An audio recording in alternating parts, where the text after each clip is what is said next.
your house, house, house. In your house, house, house, house. In your house,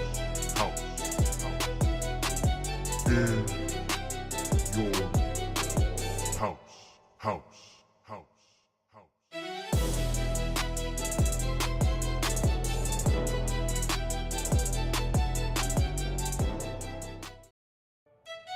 In your house, house, house, house. In your house, house, house.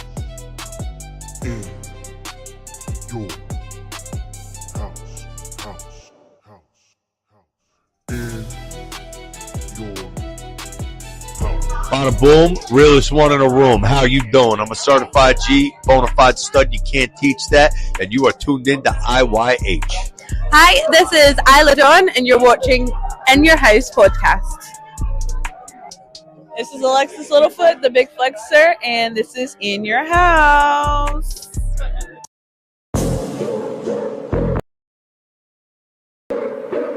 Yeah. In your house with O'Con. Hey, O'Con in your house. Hollywood in your house. Hypocrisy's head in the clouds. Curating all kind of loud. Wrestling in front of the crowds.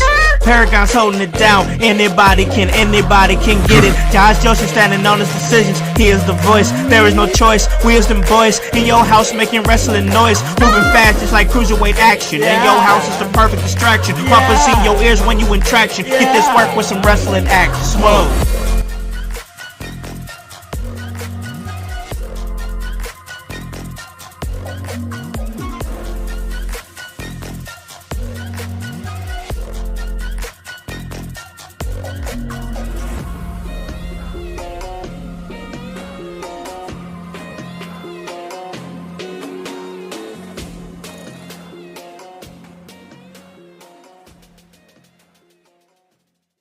What is up, guys? What is cracking? It's the Con Man, and I'm in your house. And you guys already know the vibes. Anytime we slide on through, we're here to give you that work. When it comes to this professional wrestling business, and guys, it's a Saturday.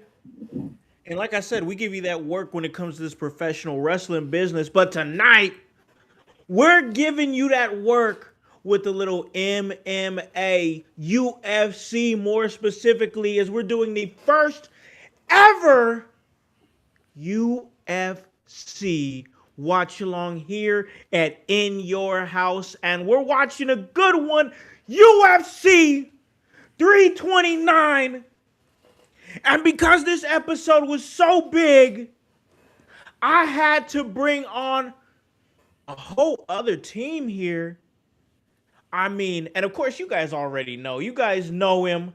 You love him. You've watched him age in real time. He's the oldest man on the internet. He's the OG of professional wrestling. That's Tony Gonzalez. What is up, man? I'm ready, man. I'm looking forward to this. It should be good. I'm with Nightwings. He watched England. I know he's happy England won. I watched that game. That was a good soccer game. It was a good game. Oh man, yes, I heard it. I didn't get a chance to check it out, but I heard that it was great. But listen, OG, we always enjoy you here on the show, especially every Thursday when we're talking AEW. Sometimes you join us on a Sunday, but man, listen, you come representing a brand, another strong sports media, wrestling media brand. For you guys who haven't heard us talk about it a million times on the show, that's Gonzo's Sports Room, Gonzo's Wrestling Room. You've heard me say it a million times here on the show. So you guys have seen him on this show before on a Thursday. But you know what? I haven't got a chance to work with him on this show. And now that's going to change now because I got a chance to go to one of the first shows this man ever put on. He's had a whole studio in his house over there, and over there in central Indiana, the Anderson Muncie area. If you guys don't want want y'all's information out there or anything, so it's that general area. But man, I got to tell you, when I came in that studio and saw how that setup was put together, I was like, this man is serious. This man is not joking around about putting this together. And man, he's been like me working ever since. That's Chris Gonzo Gonzalez, the founder of Gonzo Sports Room, Gonzo Wrestling Room. What is up, man? Not a whole lot. I've been watching sports ever since I got off work. But no, you're right. This been a long time coming. You were actually, I think, one of our first. I know you were our first live guest that came in to the studio. So, Yes. I think you came what 2 or 3 times. I came a couple of times. One 'Cause of the main one time reasons I enjoy talking to you guys. your wife came on with you one time that you came. Yep.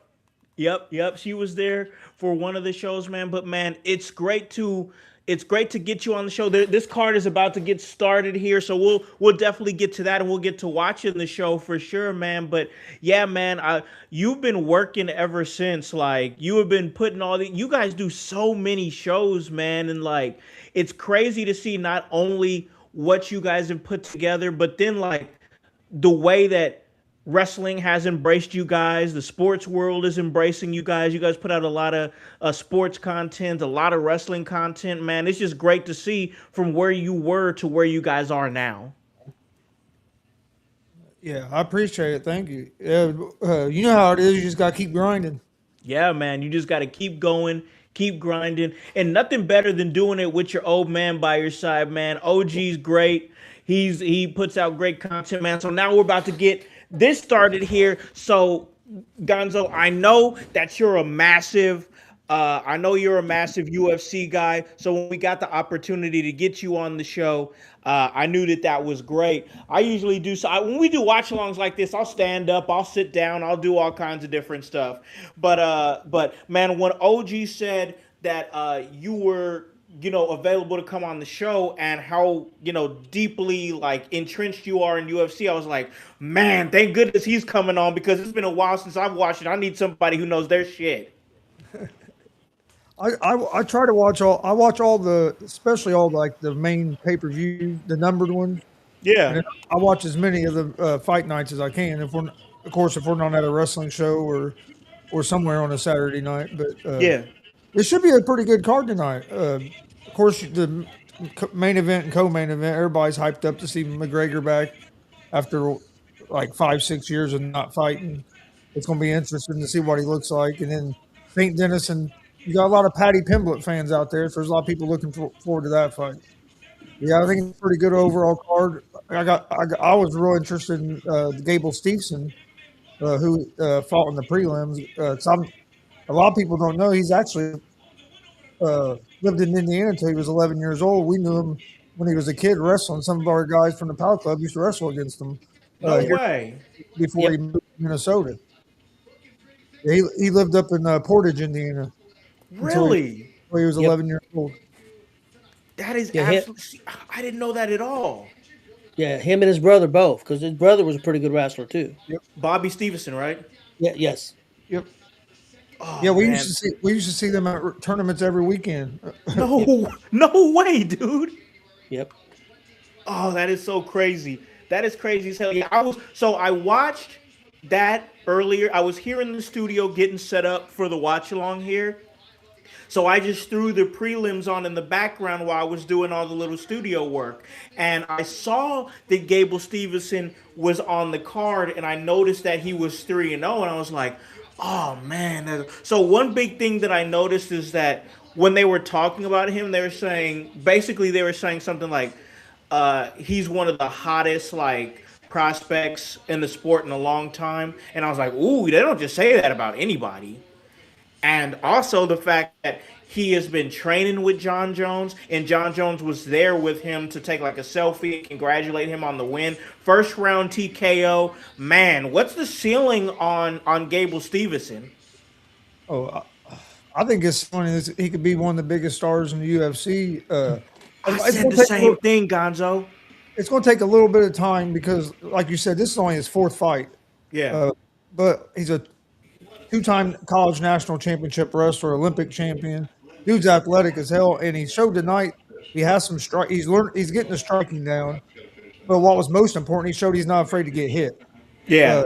a lot of people remember he's probably to me he's probably the best prospect coming in at heavyweight since Brock Lesnar made the jump to UFC years ago.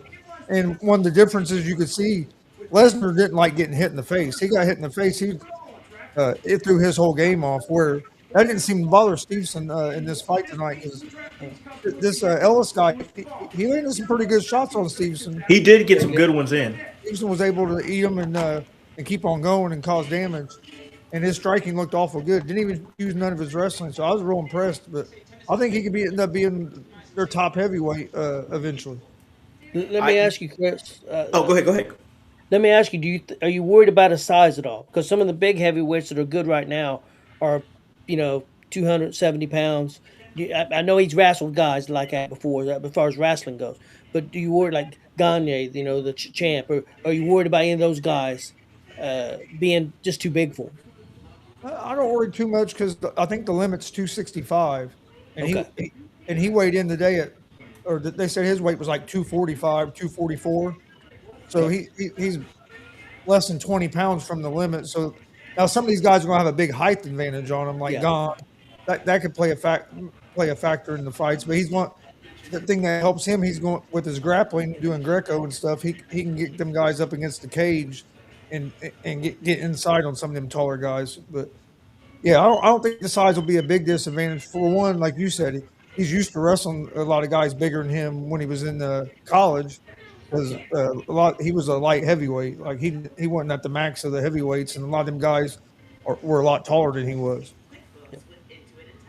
And we're Man, talking about like Jones, who's tall, and lengthy. yeah, with that length, that could really help him too because he's seeing that every day. Man, I'm excited about the prospects of Gable Stevenson. It's like so that was one big thing that I noticed. Like you had said, Gonzo, is that he didn't even get a chance to. He didn't need to put his wrestling skills on display, even though we all know he's well known. The reason that he's even to the dance is because he's a world renowned amateur wrestler. So like OG, what do you think, man? What do you think? I want to get your thoughts. What's the ceiling of Gable Stevenson? Can he be an all-time great, especially under the tutelage of like John Jones? Yeah, I think so. I could see the influence of Jones already. I mean, Yeah, you could see the influence. And I think that he's comfortable. He went to the WWE, and yeah, he wasn't comfortable there. yeah. It wasn't for him. No. And people could say whatever. It just wasn't a fit for whatever Hmm. reasons. I think this is more of a fit, and so I think that as long as he's not afraid to be hit, I think he's going to be a really dangerous guy. Yeah, I agree with that. I made it a point to watch that fight just because I'm one of those type of guys that I'm like, if you had something to do with wrestling, like even though wrestling didn't work out for him, it's not like he left and was like shitting on pro wrestling or anything No. like that. It just didn't work out. So like guys like that, I tend to kind of gravitate towards it whenever they do something outside of wrestling because they still have some respect for business, and it just didn't work out. They did something else, and hopefully it works out for them. I hope this works out for Gable Stevenson because I enjoyed what I saw. I didn't realize that he was an Indiana boy, so that's great information to know just right around in our backyard. That makes me want to root for him even more. Yeah, I'm getting in. I'm saying it right here on the first ever UFC Watch Along here in your house. I'm jumping on the Gable Stevenson bandwagon early right now. Oh yeah, I think that's a good bandwagon to be on because I think he's going to do big things, and I guarantee you, the people that run UFC see dollar signs with him. Oh, they should. They should. I think one thing. This is just the pro wrestling in me, OG. So you kind of can see where I'm going. When they were talking to him about like his background and everything, and he was talking or whatever, I was like, man, I hope he gets a little bit more charisma over time. Yeah, Like yeah. I know UFC, that's not a big deal. Like if this isn't WWE or anything like that, but like I'd like to have to see him have a little bit of flair, but also that might not be his personality, and that's one of the reasons why it probably didn't work out with WWE. He might be a straight to the point type of athlete that's going to give you the A, B, and C of what he's doing and not be super over the top. So I'm looking over here now. We're still waiting for the first match to go down. So I want to ask you this, Gonzo. I know that you are a big UFC follower, so which is one of the biggest advantages to having you here on this show. I want to ask you: is there anybody on this card that I'm not talking about the main event or the co-main or anything? Is there anybody on this card that people should be keeping an eye out for? I think this first fight could be a lot better than what people think. Really? King and Terrence McKinney. It's going. I think it's going to be fireworks. Both these guys are pretty high rate guys. Put out a lot of output punch wise and kick wise. I, Yeah. I I think you can see a knockout or a submission in this fight. I don't think it goes all 3 rounds. It's one that you don't want to blink. You know what? I like that. Let's add that. Let's add that to the content for today's watch along. Uh, Before the fights go on, we'll get with Gonzo, we'll get with OG, and we'll get with Voice when he gets here. We're gonna get fight predictions. Yep. The way that they are going that the victory is going to be had in what round. Okay. So before Sounds this good. first fight goes on, we'll get that going. But I'm excited. I'm excited because here's one of the reasons I even asked that, Gonzo, is because I'm like I'm looking for I'm looking for somebody to get behind here. Like obviously, I already said like I'm hopping on the Gable Stevenson, but bandwagon. But I'm looking for other cats to kind of cling on to and become a fan of, so I could I gotta have that connection so I can continue to follow. You know what I'm saying? Yeah, another guy to watch on this card is Batista, Mario Batista. Mario Batista. Okay. He's fighting Sandhagen. They fought back in it was either 2018 or 19, and Sandhagen beat him. Uh, Okay. but Batista's a totally different fighter now. He's improved a lot. I actually think he's going to beat Sandhagen this time. But he's a guy that's a fight I'm real interested in as well. Just Okay. 'cause I've seen Batista's improvement over the last 4 or 5 years, and I think could be a lot different than the first time they fought. Okay, okay. I'm excited for that. I got the card right here in front of me, so I'm just kind of scrolling through it right now. Um, Tell me a little bit about this Patty Pimblett. You're asking the wrong guy about Patty. Uh oh. Uh oh. He, Okay. he, Okay. Okay. OG. I'm OG. I'm not I'm not I'm not as high on Patty as everybody no, else. he thinks he's overrated. Yeah, Okay. Okay. Got you. Got you. Patty's a good fighter. He's a solid fighter, but I think he got a little overhyped. Uh, and I think we kind of saw that his last fight where he got his first loss. I think he's gonna have trouble tonight against St. Dennis. But I'm not saying he's not a good fighter. He ain't one of the guys that I've been able to get behind.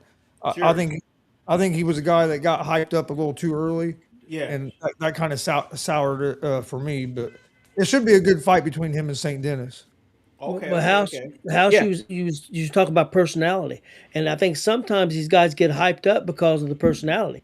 I think Pimlet he had a couple wins, got Yeah. 2 or 3 big wins. He's got a big personality, and everybody got behind him. So that can happen sometimes. So I get where Okay. Chris is coming from. I definitely, and he did get exposed that last fight. Okay, okay, that's interesting. All right, so like I said, I'm kind of feeling things out before this first fight goes down. Right now, it looks like we got yeah, it looks like some ringside commentary here going on before this first fight. But all right, all right, let's hit this chat here, see what they're talking about in the chat. We got quite James. We got a lot here, so let's start from the beginning here. We got Nightwing. He says, "Yo, yo, yo! I'm happy England won, and now he's watching UFC. We appreciate you joining us, man, for the UFC Watch Along." We got Voice in the chat. He's saying, "Conor, Conor, Conor." All right, this is Conor McGregor's return tonight. Then he goes on to say, "Patty, the baddie is gonna be dope as hell." So I'm excited. All right, so we got a Patty hater and a Patty lover. That's gonna be. This is gonna make for a great, great night. All right, we got Nightwing. He's saying Patty, the baddie is gonna get battered. All right, I'm down with it. We got Big Glenn. He says, "What's up, guys?" He's here in the chat. And he's saying, Gonzo, they know the freestyle wrestling in Indiana. We got Fightins in the chat. He says, "Did you guys see Jake Hager get slapped to the netherworld?" Yes, I did. Holy shit. House, did you see what he said right before he went out there and got slapped? No, I did not. He said, fuck. He said, "Fuck Tony Khan." Then he went out there and got the shit slapped out of him. He hates Tony Khan. I just can't stand him. What's the story behind that? He claims when it came time to renegotiate his contract, he said, "I was on the very first show." He said, "I was with Jericho. I was in one of the several big matches." And he said, "It comes time for contract time, and all he offered me was a year and a half." And he took that as an insult, because he was offering everybody else. He didn't want him there. He just, for whatever reasons, he didn't want him. The way he took it, because he was offering everybody else 3 years, 5 years. He said he offered me 18 months, and he can't stand him. That's crazy. Jake Hager is not. He was not doing anything like that in AEW. Yeah. Jeez, talk about overvaluing yourself. But we got King Green coming out. This is This is the one that Gonzo was talking about just a little bit earlier to keep an eye on. Yeah, Green's had a lot of fights. He's 35-17 with one no contest, and McKinney is 18-8. So should be interesting. Yeah, this is gonna be okay. So we got King Green. He's on a 3-fight win streak. It says here.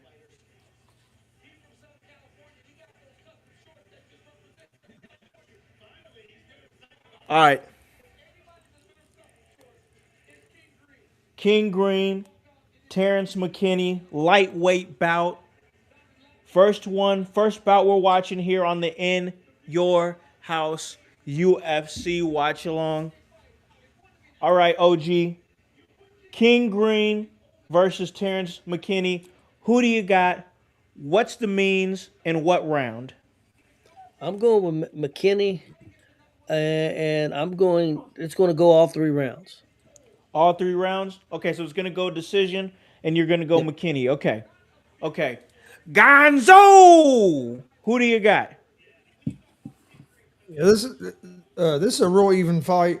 Even by the odds, it's almost a pick 'em. They have King Green at -118 and McKinney's even money. I'm gonna go with McKinney with a second round finish. Second round finish? Okay, all right. I have no information on anybody, so I'm shooting in the dark here. I'm shooting in the dark here. I'm gonna go McKinney by decision. I'm gonna play it safe here. So there we go. This is gonna be a good one. I didn't recognize these guys' name, but when McKinney came to the ring, I've seen him fight before. You have? Okay. Yes, I have seen him fight before. You've seen Green fight before too. Have I? Okay. Oh, yeah. His hold on.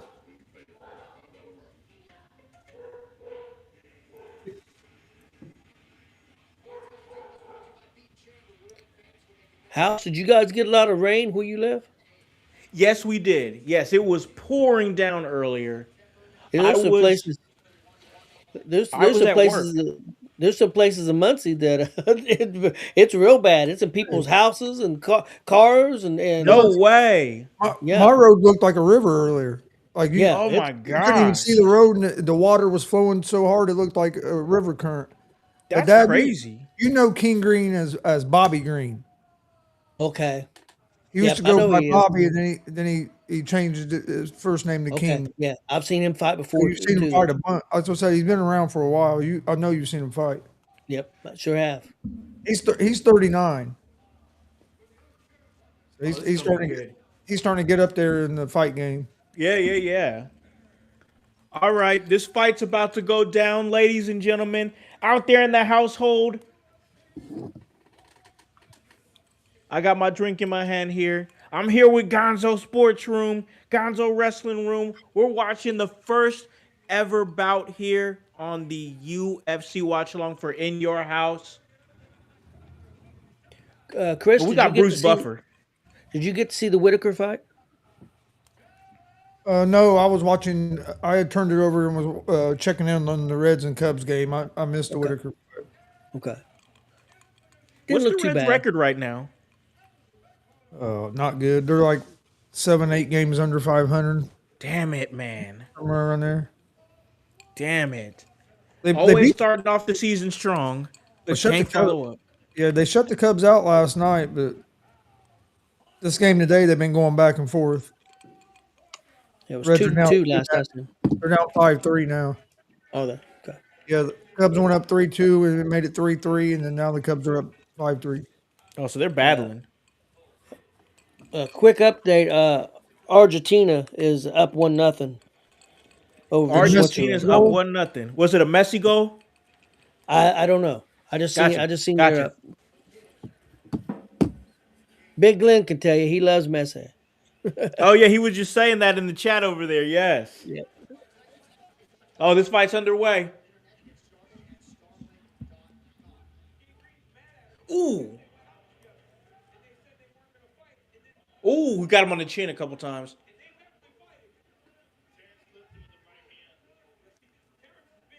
Oh shoot.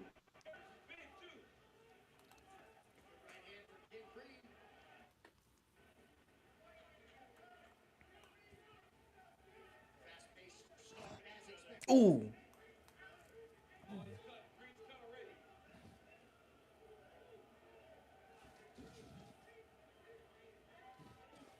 Oh, Ooh, he got ooh. Hopefully you guys are joining us here for the first ever UFC watch along. Oh, he's cut under the eye. Oh yeah. yeah, yeah. Green's cut.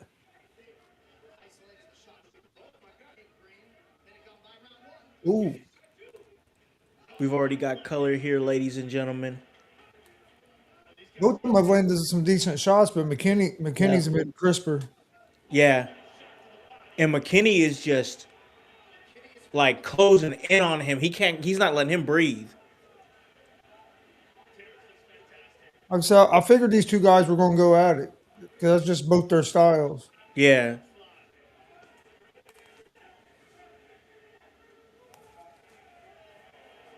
Yeah, Ooh, nice ain't body. Oh shit. yeah, they're not messing around. No, they're not. Oh shit, son. I don't know if this one's going to go the whole I don't 3 think rounds, it's gonna guys. go, OG.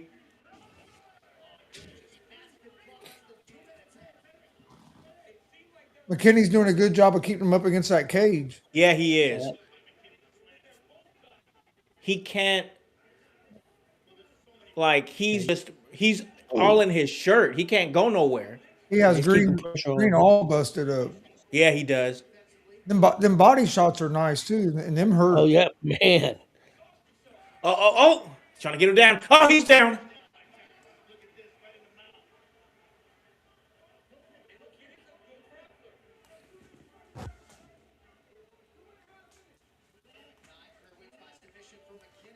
Damn, House must be a little ahead of me. Somebody went down. Oh yeah, oh that's a beautiful double A. Yeah. Oh, this isn't gonna go. This ain't going. Oh yeah, there's He's still trying like hell. He's trying like hell. there's still 2 minutes left in the round. Yeah, Yeah. he's in a lot of trouble. He's in a lot of trouble, OG.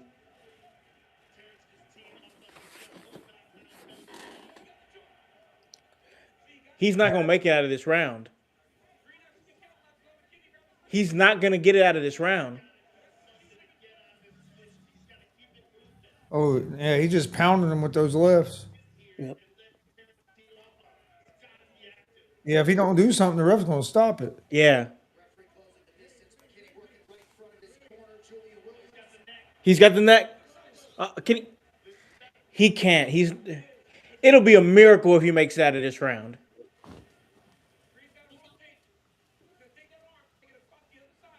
He's in a lot of trouble. Yeah, he is. Oh, he got a couple shots in. He's got a couple shots.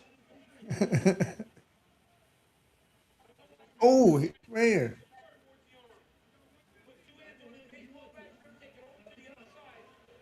Oh my God, he's leaking, bro. There's blood all over the mat. This wild. Hopefully, McKinney has to be careful that he don't wear himself out. Yeah, for Yeah. sure. Great point. He's looking good so far. Yeah, Yeah, yes. but I think he is. I think you're right. I think he is getting a little gas though. Both of them are, but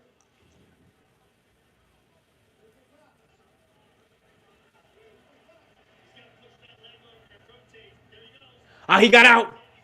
He's back up. How? I see Green talking to him. What would you be saying to the other guy? I don't know. That's a great question. I don't know. Maybe he's asking him not to hit him in the face no more. Stop hitting me, please stop. Yeah, I can see if you're on top of a guy talk shit, but if you're the one getting beat on, what are you saying? Yeah, like what are you saying? Oh shit! Hold on. That's the Hold on, did he win?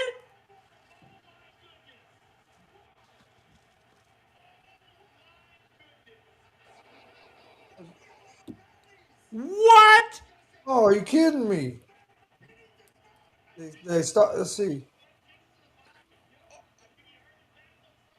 Is that the round or did he win? I think the ref stopped it. Holy shit. Damn.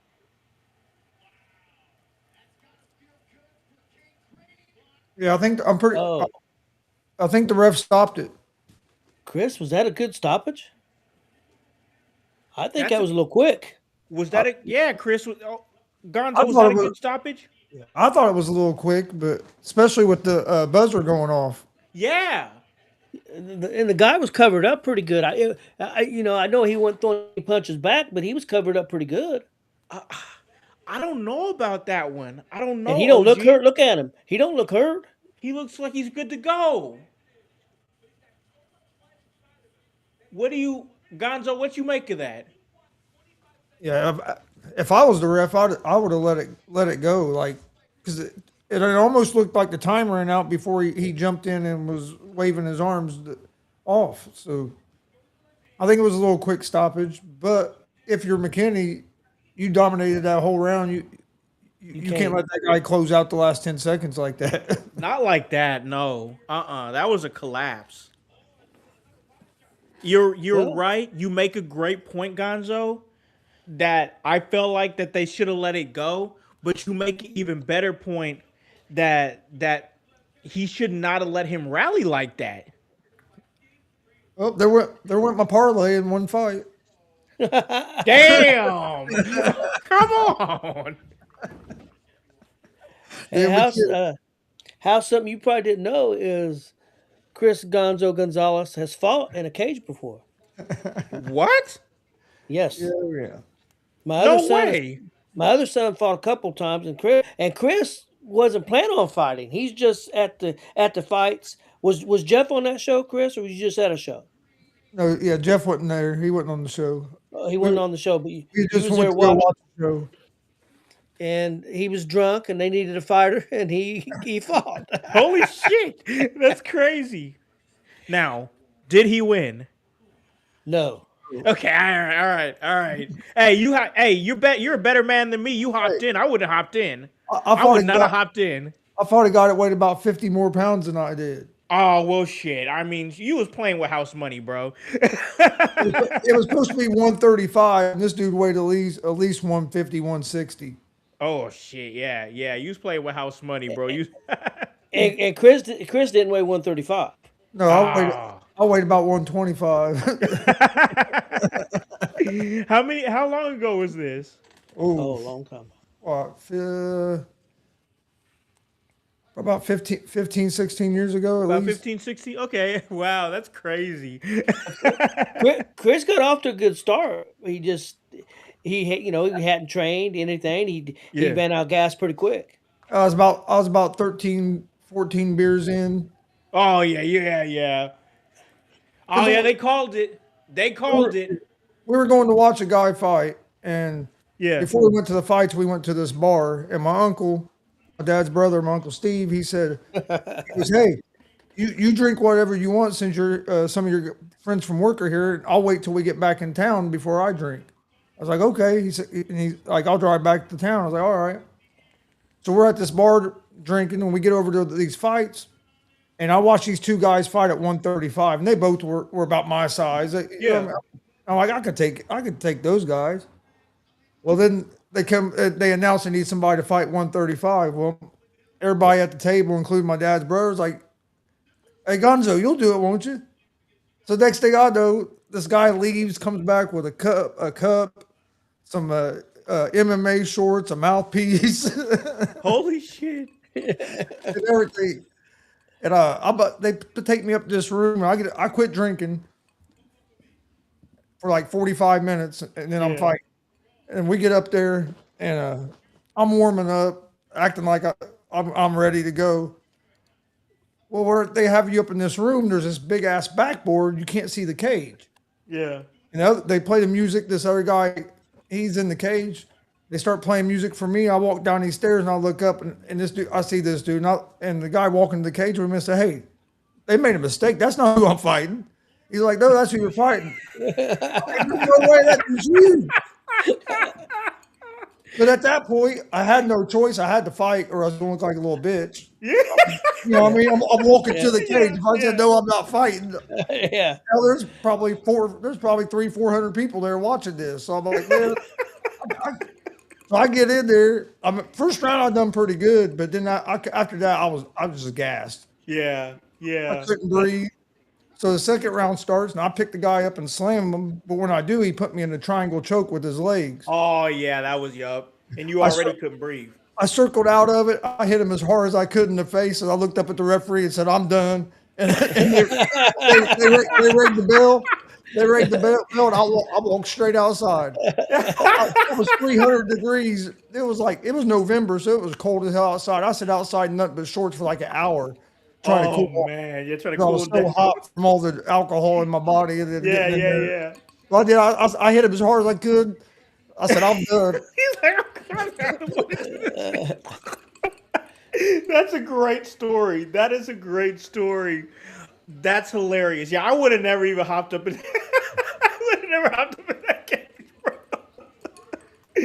That's funny, man. Oh The man. guy I was fighting, his coach knew me because he wrestled for the same high school I wrestled for. He was older than me, and he knew who I was. So he's telling the guy the whole time, "Stay away from him. He's going to take you down. Stay away from him." And the guy was just so big. Like when I did try to take him down, we'd bounce off the cage until I could finally get enough leverage where I could get him to the mat. But Yeah. and the guy came up to me after. He goes, "Man, what do you weigh?" He goes, "There's no way you." He goes, "You're a lot smaller than I was." And he pretty much said if we'd have been the same weight, I'd have beat him. But we didn't have been the same weight. If I wouldn't have been drunk, Oh yeah. I would Well, he have. was already like so many beers in, bro. Like, and you know what? The fact that you made it a full round loaded like that should say something. Tells you something else about my brother Steve. He's an asshole. So he's the one that got to do it. Steve's one of the biggest instigators. Well, Gonzalez is period of big instigators, but my brother Steve is one of the kings of the instigators. That's great. That's great. He's Yeah. gonna come. He's gonna come in there. He's gonna be the one to start some shit. Oh yeah. Oh, He'll yeah, he was in the corner. I heard one guy say, "Hey, I'm going to throw in the towel," because the guy got me down at one point and was elbowing me like in the ear. Yeah. And So I heard that guy say he was getting ready to throw it in. I'm thinking to myself, no, don't throw it in. Give me a second. I was just trying to recover. Well, about that time, I hear Steve say, don't throw it in. He's all right. He'll get up. And so I turned into the guy and got a leg. And I get out of it. But going in between rounds, I'm laying there. Like I said, I couldn't breathe. They throw me a bottle of water, and I'm laying on my back. I open the water, and I'm pouring something on me.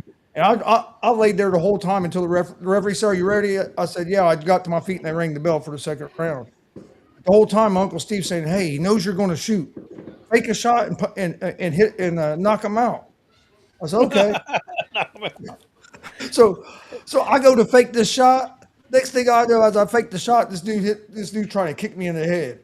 I'm like, so I was able to block it. And I ended up taking him down. That's how he got me in the triangle choke. But yeah, Steve's talking about knock him out. I'm like, dude, this dude's the size of your son Brandon, weighs about 160, and you think my 120 pounds is gonna knock him out? I gotta take him down.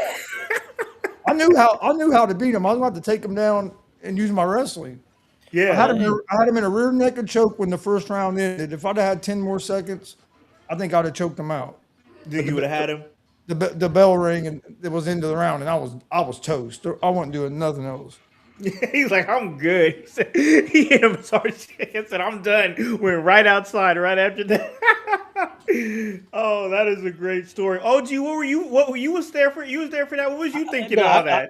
I wasn't there. Oh, you wasn't there. Okay. And he's lucky his mom wasn't there. If his mom been there, he would probably never got in that cage because my wife would have went berserk. She'd have went crazy. So he might have ended up in the cage. That's great, man. That is great. All right. What's the next match that we have that's coming up? I remember OG was saying when we were talking about UFC a couple weeks ago, they're notorious for a long time between matches. Yes. Yeah, that's what he was saying. What do we got up? What do we got up next on the card? I think it'll be. Should be Kavanaugh. I was gonna say I think it'll be Kavanaugh and Brandon Royval.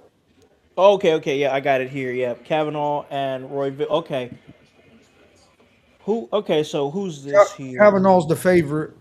Kavanaugh, he's 10-1. This is the flyweight division. Yeah. What do we know? What's the story on Kavanaugh? What do you know about him, Gonzo? Let me find my notes I wrote down here real quick. Sure. I've heard a lot of good things about him. I don't Really? think I've Okay. seen. I don't think I've seen Ravel before.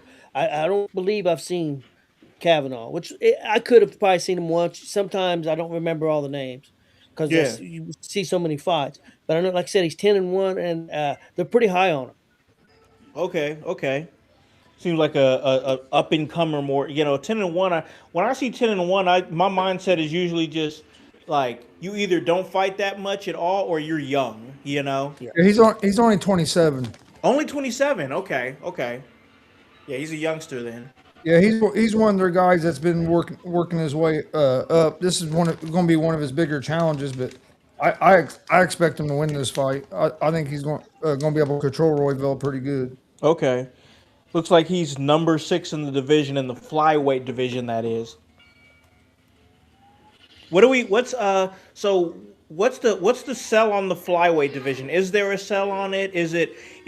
Are they a little bit more quicker, lighter on the feet? What's with the besides obviously the obvious weight differences, is there a draw to the flyweight division? Yeah, when you get to your lower weights like that, you see a lot of times you see more. I don't want to put it because not to disrespect some of the heavyweight. Sometimes you see more action because the guys are so much quicker.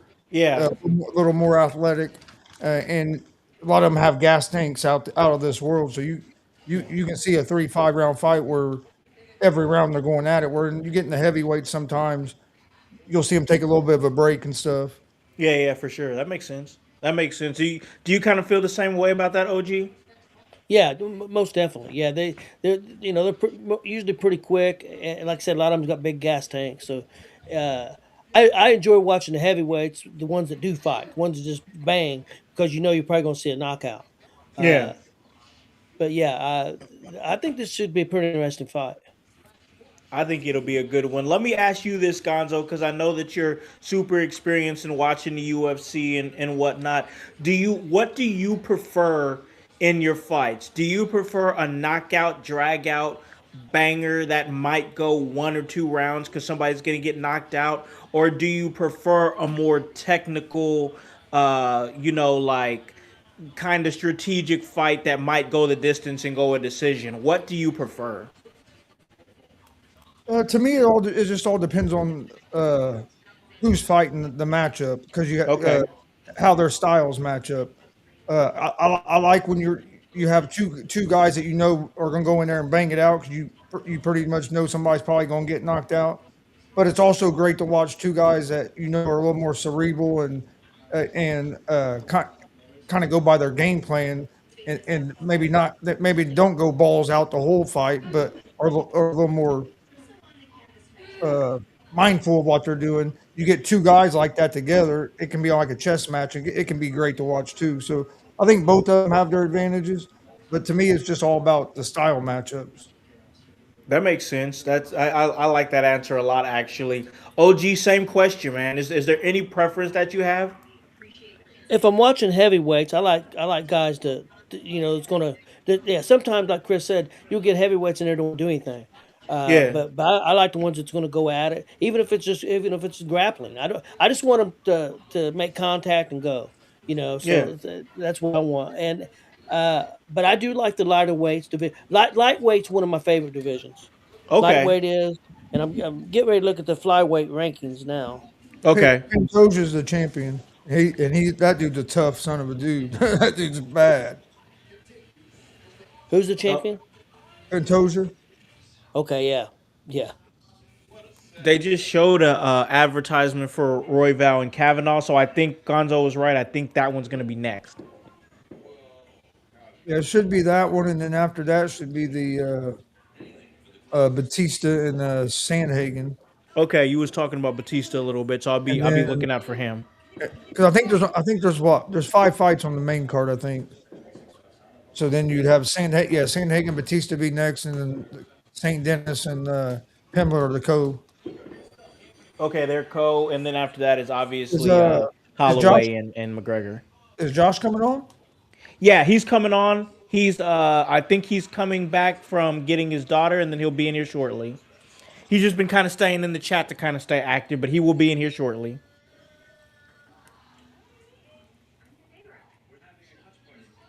Yeah, and House, you might not know this, but like the lower weights wasn't always in the UFC. They just added them maybe 10 to 12 years ago. Oh, so Uh, it's still fairly new.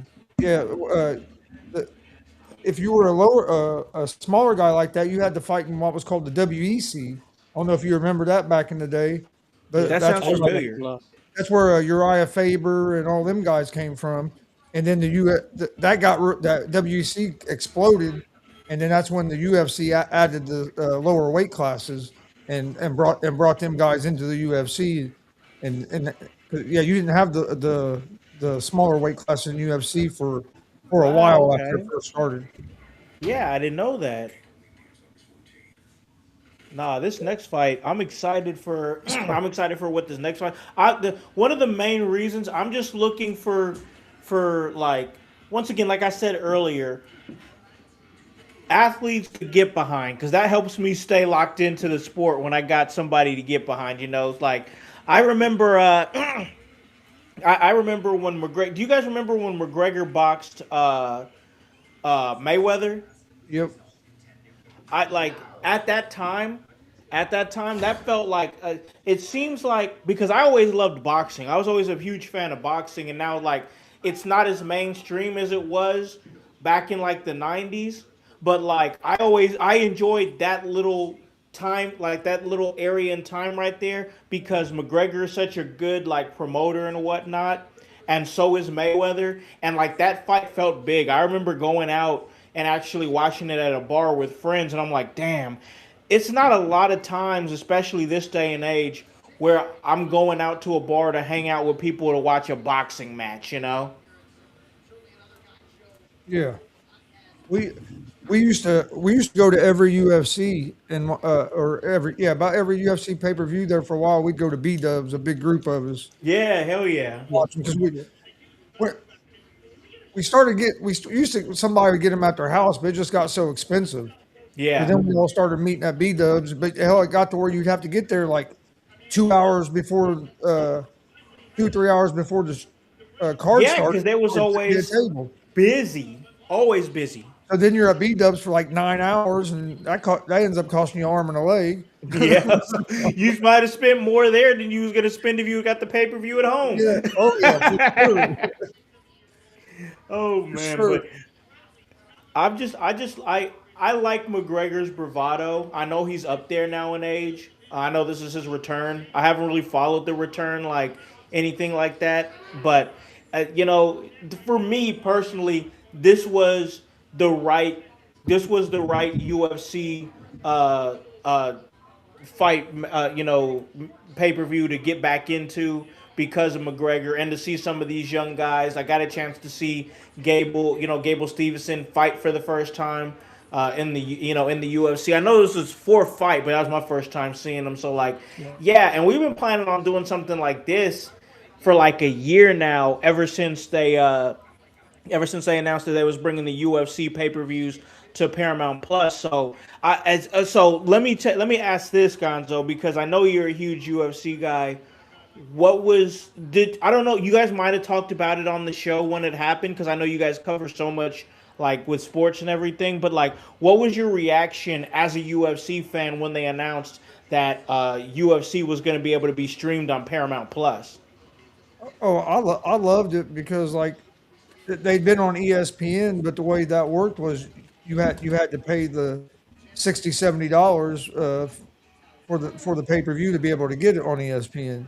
Yeah, With Paramount, if you have a subscription, you get all of it. Like you get the Ultimate Fighter, you get to watch anything UFC. I love the announcement. I think it's been good on Paramount so far. Actually, I mean they have some commercials, but if you notice, it's not as commercial heavy as you see some of the WWE stuff on yeah. Netflix. So yeah, I yeah. like how they've been managing it. And then that last show they done at the White House on Paramount, I thought the production was awesome. So I've been real happy with their move to Paramount. I It think just they're doing a really good a lot more job. affordable, a lot more affordable. Like I mean, I have an app where I would watch it, and I wasn't paying $70 a month for it, but Yeah. I know a lot of people that were, or you have to try to go watch it somewhere, and Yep. like you pay whatever Paramount is now, $15 a month or something, and you get everything. So I really like it. Yeah, I mean it's just I think because I forgot that I didn't have Paramount Plus anymore, so I had to get it today, and I looked at it, it was like $8.99 for like their essential or whatever, and then $13.99 for their premium, and I'm like, that's well for me like. Especially if you're a UFC follower, if there's anything else you like on Paramount Plus, like that's great. But like, if you're a UFC follower, that's worth it alone. Because if you was Yeah. paying for those pay-per-views, you know that they were expensive. Yeah. Plus, I like you can go back and watch it. You can go back and watch it anytime you want as well. Oh, see, that's dope too. Yeah, that's dope too. I like that. Yeah, this is. Did the deal start in January? I think it was That sounds, like sounds beginning right. of January.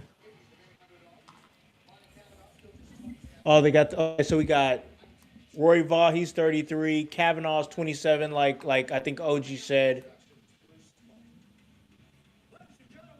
Bruce Buffer's still going.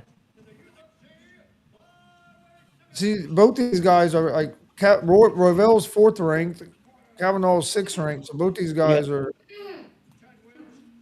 Highly competitive, right there in the mix. Yeah, this could have been, guys. This is almost like a. It could have been right before the main event. It's a good enough fight. Two youngsters ready to go. I mean, 33, 20. It's still not old, but like it's gonna be. I feel like this is gonna be a good fight just based on looking at like their rundown, looking at the tail of the tape. Well, I'm going with Kavanaugh. Uh, I like Kavanaugh as well, but Royval definitely has the experience advantage.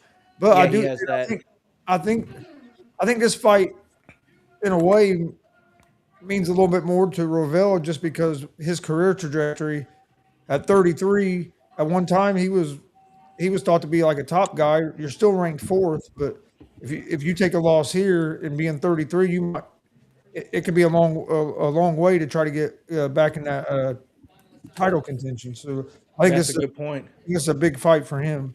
That's a really well, good point. I think it's going to be Kavanaugh. I don't know. I think I'm going to say second round. They'll stop it.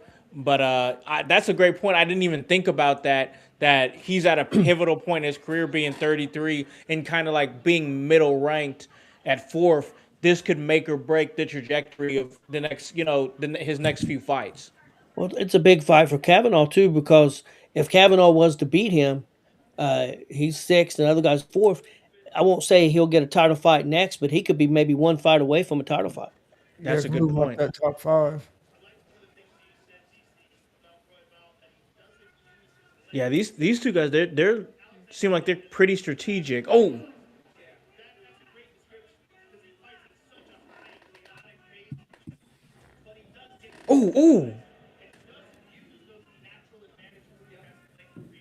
Yeah, and these guys are so quick. Like, Yeah, that's gonna make it fun that they're so fast. oh, Oh, that's a nice shot.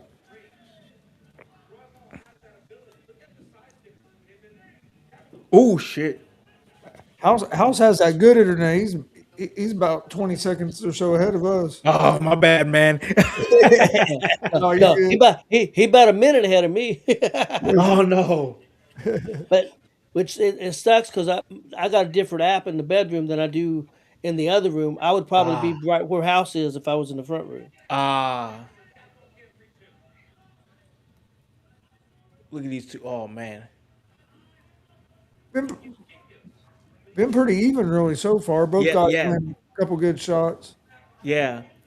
They just seem like they're just feeling each other out right now. It's that Couple way good shots in sometimes. there. It's that way sometimes until somebody hits a big shot. Sure. No, I don't dislike it. I like see as once again as somebody who watched a lot of boxing, like the sweet science and whatnot. Like I enjoy like the just watching the motions. Like I know a lot of people watch this stuff. They want to see a big knockout. Oh shit. But they want to see a big knockout and stuff. But I like seeing emotions. I like the chess match in this type of competition.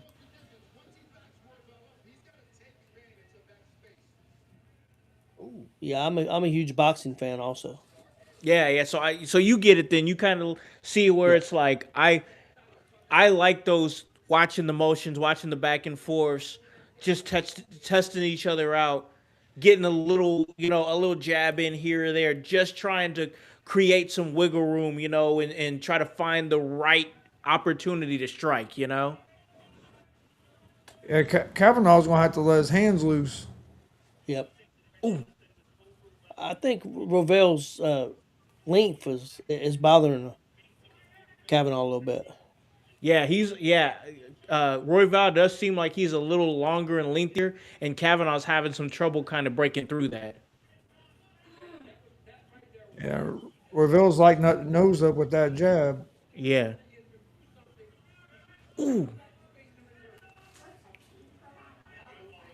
Yeah, I think Kavanaugh's going to have to come forward and go at him. Uh oh. Against the cage and down. That's nice left by Kavanaugh.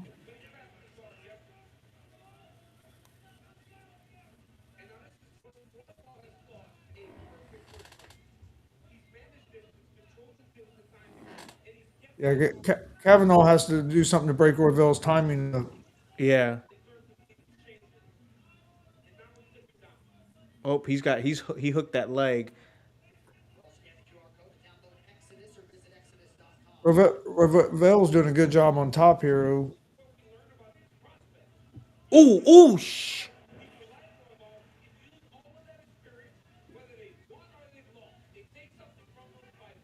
Yeah, yeah. Kavanaugh's got to get out of this round. He's got to just, at this point, you just got to play a little defense, man, because Royval is giving him a problem. Ooh, give him some nice elbows. Yeah, those elbows were nice. Yeah, now he's kind of just trying to create some space and try to open up there. Yep, because exactly get those elbows and they're going now. Yeah, it is.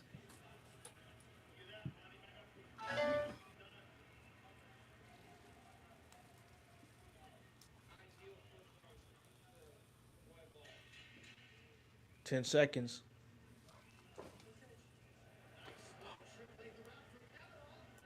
Ooh.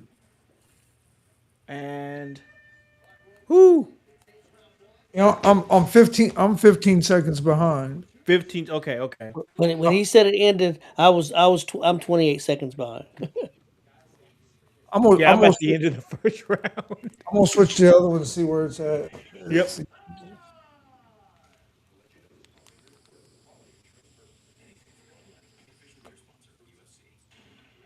So I've got both apps in my front room, but I only got one in here.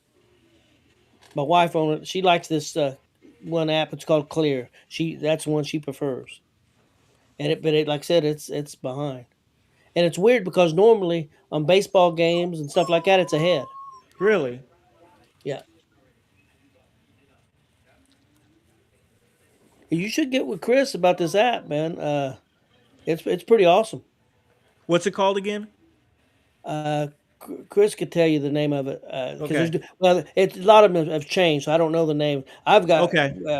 but it's Chris. What is it like for to get everything on this one app? It's like maybe $18 a month.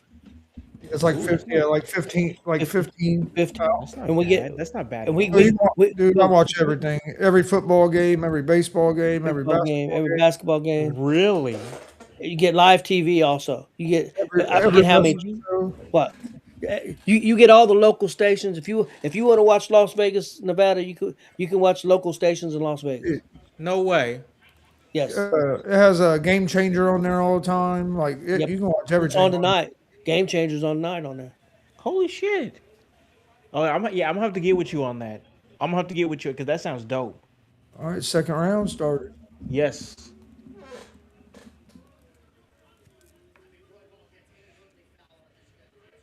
Kavanaugh has to get going. I think Royval won that. Definitely won the first round. I agree. Yeah.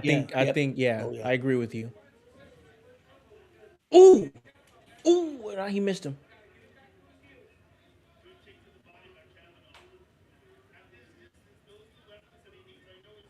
Yeah, he I has to like get inside on him. That he's killing him with that jab. Yeah. Ooh, there you go. Yeah. Ravel's just Ooh. yeah, Ravel's just he's on it, man. He's feeling good and Kavanaugh ain't been able to break in at all. Y'all just hold on now. Oh, there's a nice right. That's the thing. He got Kavanaugh got in the inside, was able to land that hook. Yeah, exactly. He He has fell power. backwards, bro. Ooh, shit. Yeah. Oh, did you just see it? I just got up. I just got up. Damn. And he's so far he's done pretty good on top here. Yeah, Kavanaugh is. I think he's got 60. It said 65% to Royval's 35. So this right now, this obviously this round is looking like Kavanaugh. But I mean, they still got 3 minutes left, so it could change. Man, you guys were right about this. Shit's been exciting for real. Oh yeah, these lighter weights go at it, man. It's usually nonstop action. They don't stop very much. Oh, Royval back up to his feet. Oh, Kavanaugh with a big hook. Oh, They're going. I'm enjoying this fight. Ooh, oh shit. He's stumbling, bro. Nah, he's back up though. He's got it. he went for that chokehold.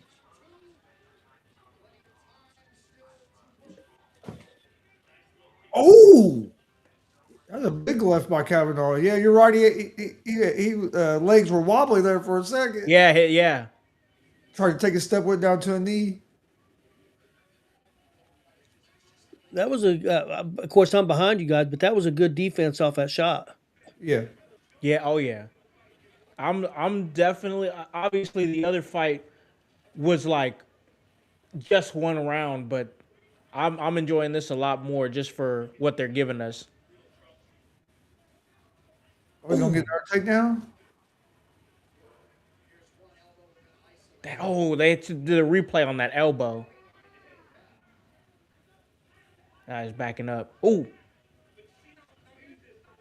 yeah. I'm getting sold on the flyweight division. That's for sure. I'll tell you that much. This has been a tale of two different rounds. Yeah, man. Great point. Well said. Ravel controlled the other one, but man, Kavanaugh really came back. Okay, Ooh, shit. Kavanaugh to this point in this round hasn't been backing up. He was backing up a lot in that first round. That's a great observation. Yeah, that's what I said earlier. He's got to go forward because if Yep. he stays backing up, he's going to get jabbed to death. Yep. Well, if he gets Because Royval has the length on him. He gets his back up against the cage, he gets taken down. Like he got, oh shit! Oh, it's turning around! It's turning around! Oh shit! Oh shit!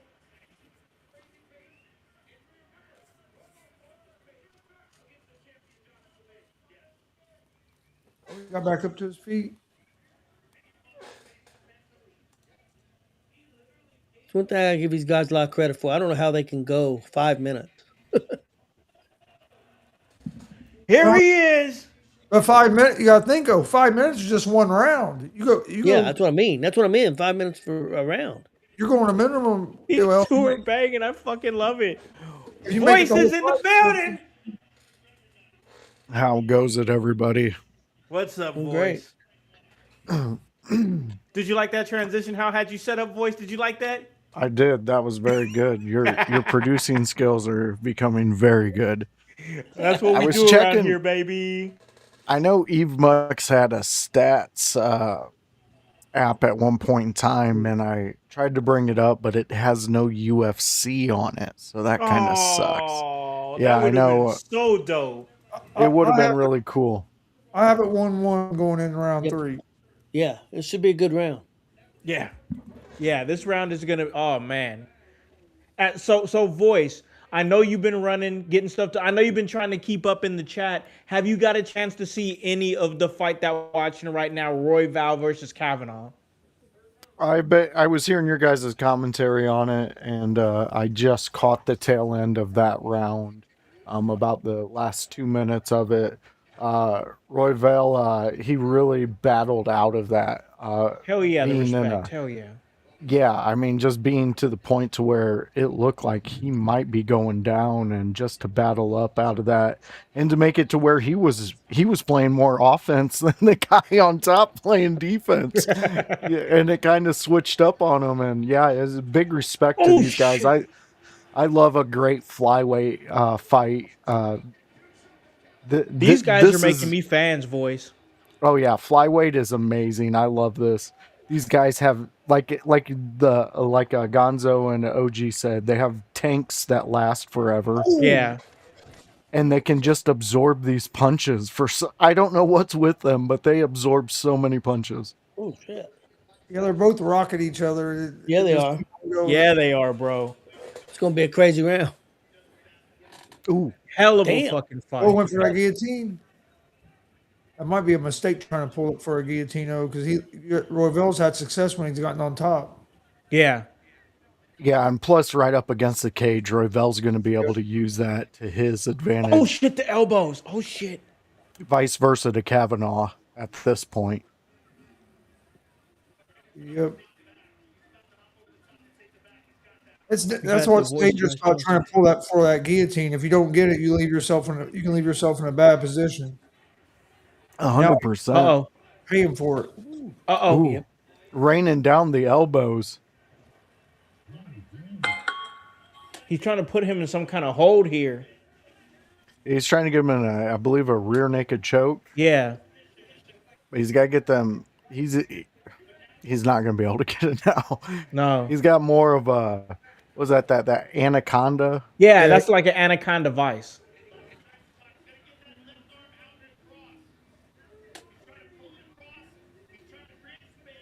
Yeah, Oh, ooh. Oh, he's leaking.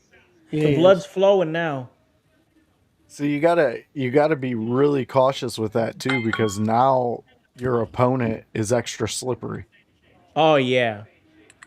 oh yeah, it definitely makes it harder for Oh what a transition! That shit was raw as fuck.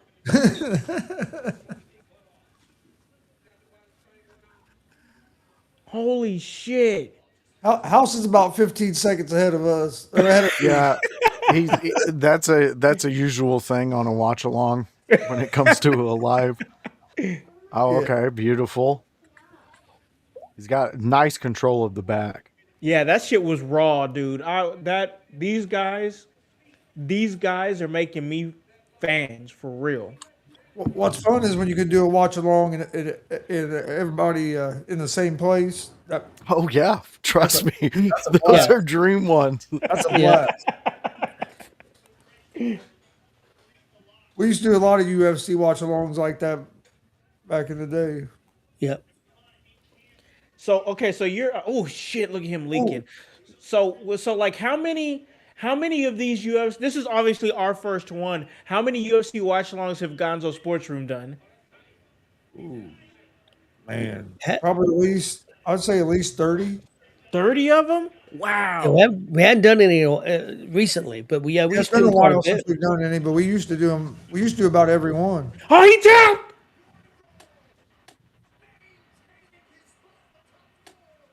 Yeah, we had one that we did, and it was a regular fight night. It was on regular UFC that we did, and we had Yeah. like almost 5,000 viewers. Damn. Oh, he's It was he's under crazy. that We don't- chin. Yeah. And we don't know why.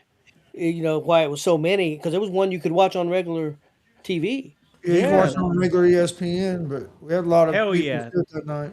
Hey, that's great for y'all though. That's awesome But to when you- hear. Roy Val won, damn. When you were talking about the studio that you came to, House, when I lived at that house, we Yeah. used to do them all. We used to do them all the time. We'd have four or five of us Yep. there in the studio and watching the fight. UFC. Oh, that's dope as fuck.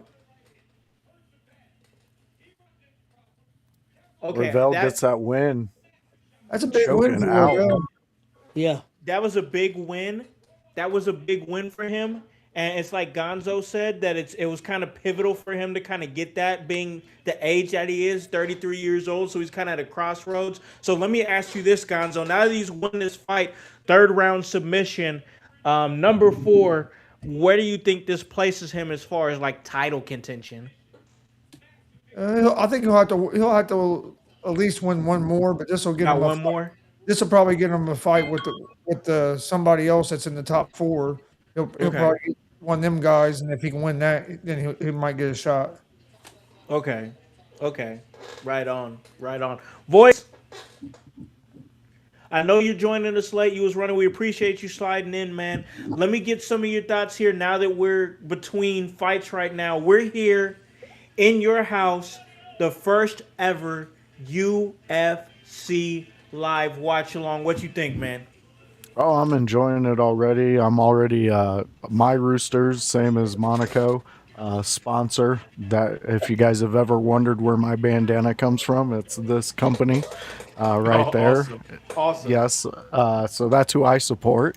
But yeah, I love this stuff. I mean, I was listening to you guys earlier because I knew I had to do dad shit, and it was entertaining. It's a fun way to watch.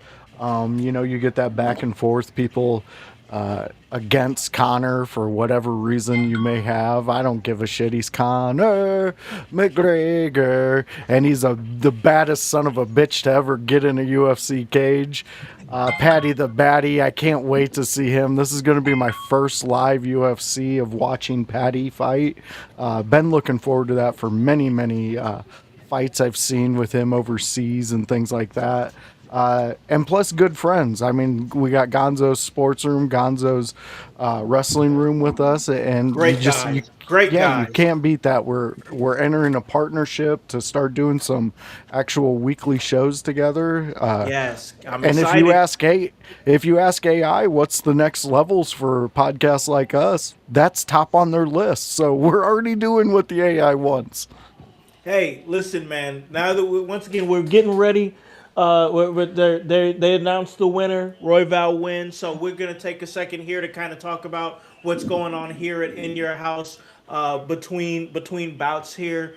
Uh, Voice, we've been flowing, man. You already know. If you guys look right there under Gonzo's window, there you'll see our new website, Voice www.inyourhouse.com is now live, bro. It is, and the domain name is us. We don't have to let you guys know who we try to get our websites from. You can just come to In Your House, and that right there is one of the biggest That things on our list dude, of things to get done. And we did it. that's We're there. I voice. I was I was talking to my wife. I was talking to a couple of buddies that I've known for a long time, like years. You know what I'm saying? And I told them, I was like, owning the domain name for inyourhouse.com is one of the biggest accomplishments in this entire brand. To be able to own the domain name is huge. It is. I mean, domain names are they can come with a price tag. If Yeah, oh yeah. you there's some out there that they go for hundreds of thousands, and it's insane, and it's just a name.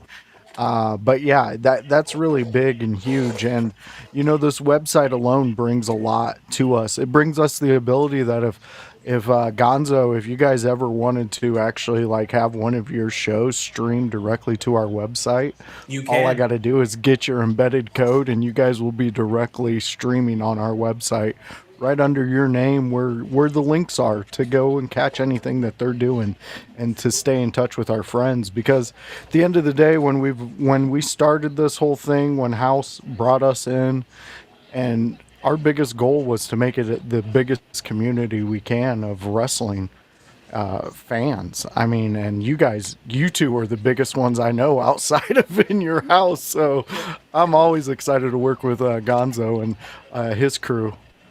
Yeah, man, I'm excited to work with Gonzo and like just to peel the curtain back here once again while we're between fights here.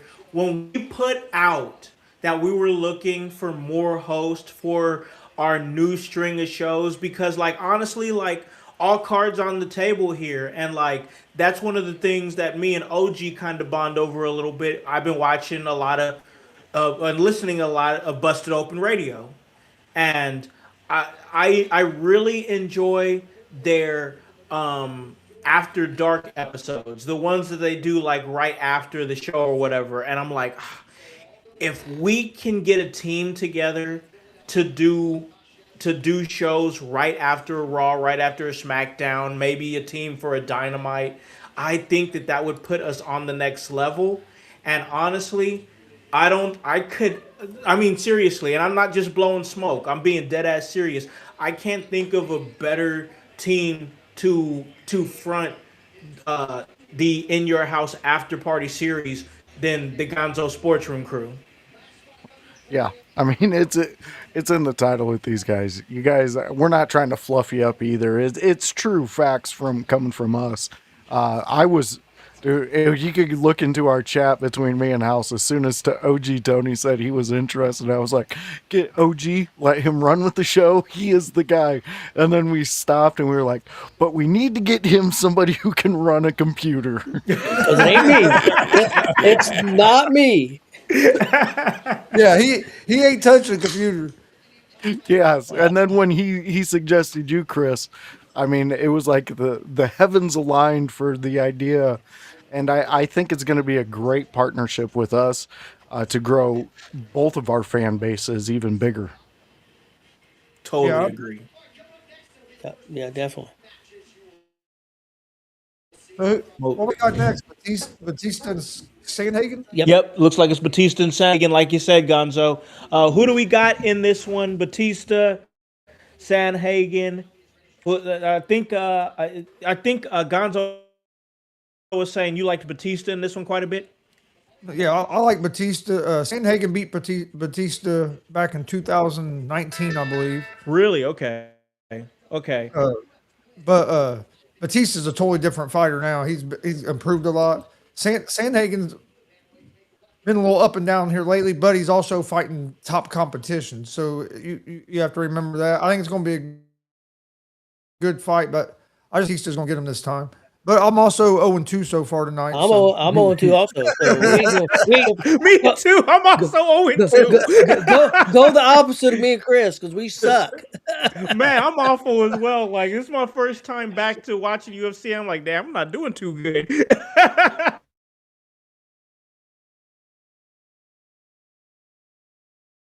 Just getting in the mix and everything.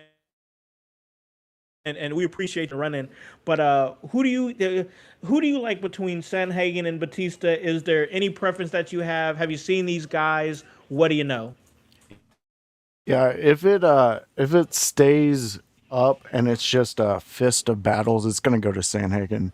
But if it goes to the ground, Batista's got this, and it's gonna be once he gets him to the ground. Batista, I think they said he's got the third most submissions in UFC history. But then you gotta look back at is it Corey Sandhagen? Yeah, Corey Sandhagen. Yeah, he has I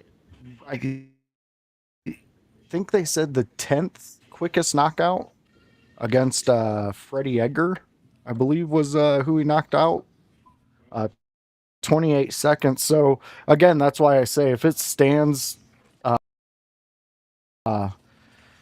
might be Corey Sandhagen, but that ground game of Batista's just it's brilliant. Like it's really good. So I'm gonna say Batista. I'm gonna say even though the 0-2 guys have picked Batista too, I think I'm gonna go with him.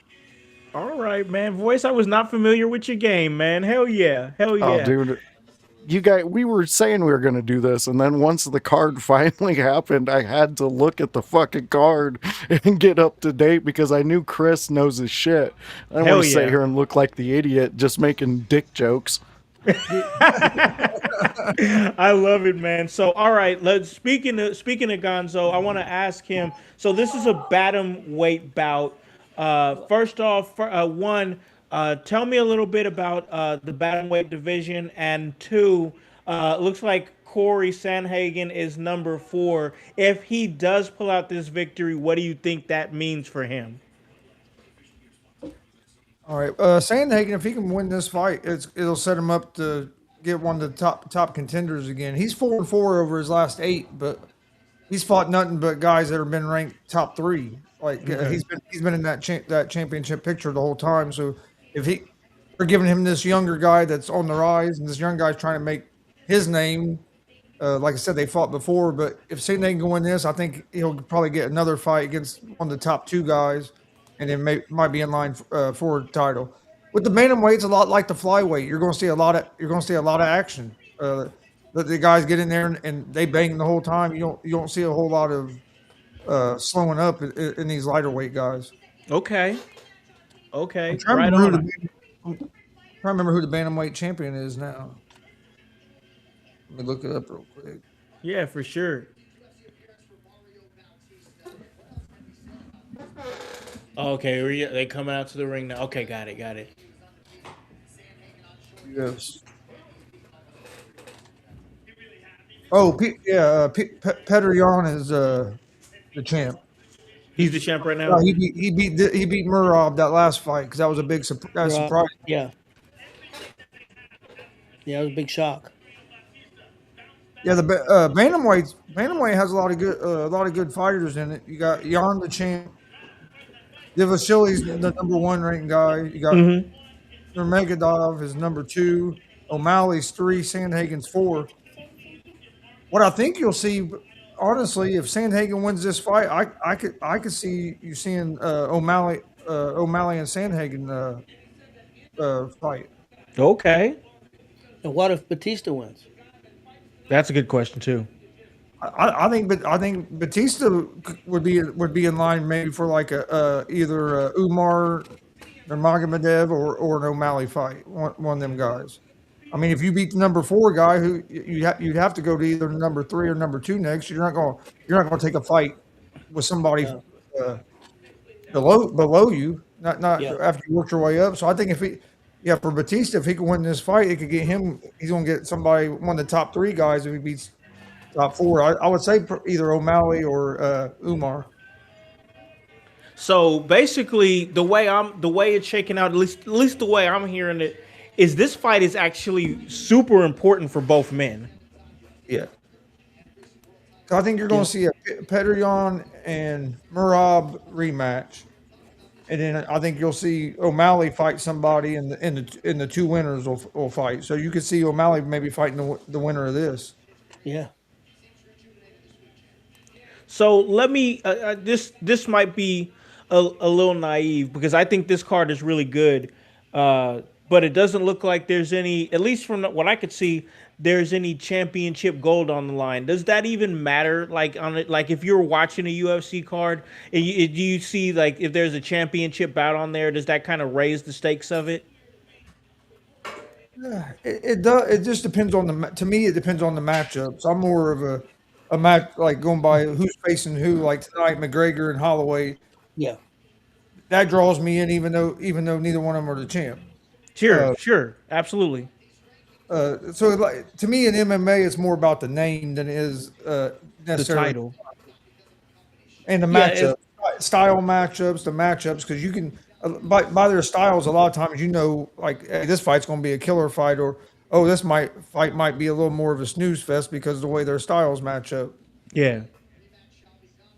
Yeah, if McGregor would have been on this card, you'd probably would have seen a championship fight. But the fact that McGregor was coming back is such big news. They didn't Didn't need a need a championship. championship They could Nope. involved. they could have put anybody on. They could have put a bunch of young no name guys on this card once they got McGregor on the Yep. headline. And people still going to watch it.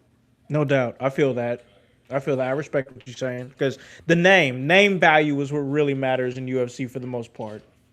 And it's like, and that's the same way with O'Malley. If O'Malley's on the card right now, people watch it. Yeah. Yep. Name recognition. That makes perfect sense to me, for sure. Voice, how you feeling over there, man? Oh, I'm doing good. You vibing, bro?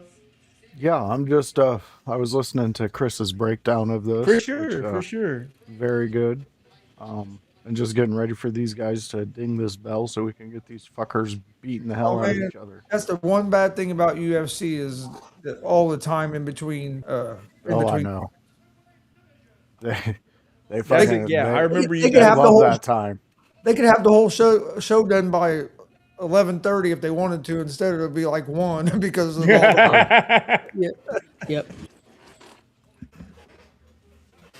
All right, here we go. Only thing worse is the Jake Paul promoted boxing fights where they take a hour. They take an hour break in between the co-main event and main event. Jesus, that's awful.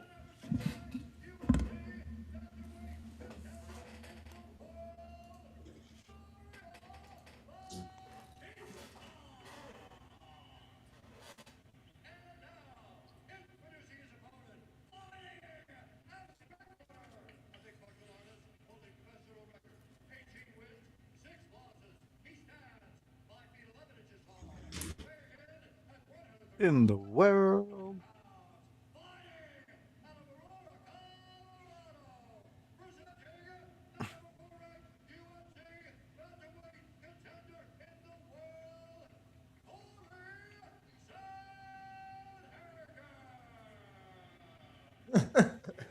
Like I could hear that, and I'm looking at my TV, and they're showing Batista the whole. They were showing Batista the whole time, and he's talking about Yeah. Sandhagen. Yeah.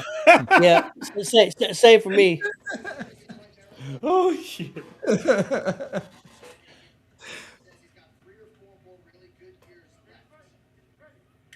I've seen both of these guys quite a bit. Have you? Okay. Like I Yeah. said, last time Sandhagen beat him, I think if I remember right, by unanimous decision. Yeah, like Chris said earlier, Motherfucking Herb Dean. but Chris said earlier that Sandhagen had lost some fights recently, but like Chris said, it was against the top guys. Yeah. So even though he's got some losses, it's been to the best. Which kind of still keeps him kind of in contention in a way. Oh Yeah. no, I was wrong. Last time Sandhagen beat him by submission with an armbar. Okay. Uh-oh. And Batista took the fight on short notice last time. Ooh.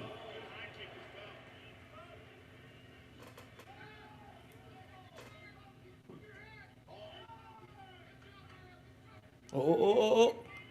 Nope, stuffed. Ooh, got a nice body kick. Oh. Sandhagen's finding his range really quick in this fight. It might be Batista better try to fucking take him down. There we go. Well, either that or he's going to have to go forward. Backing up he's going to get killed. That's true. Oh, he's trying to get him up. Almost.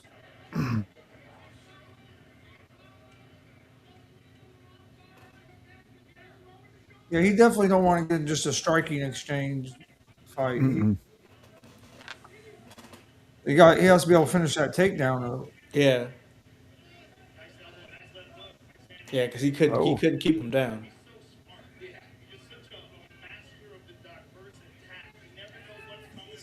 And Sandhagen using that length to his advantage, holding him in the cage.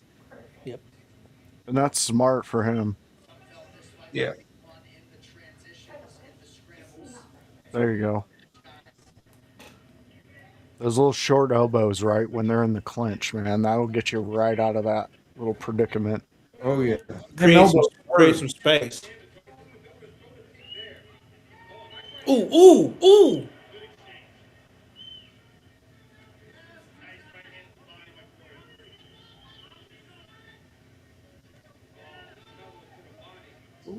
Looks Batista's like really trying not to go forward. Yeah, and kind of fear of that front kick. Because Sandhagen keeps pulling that up every time Batista tries to make a move forward.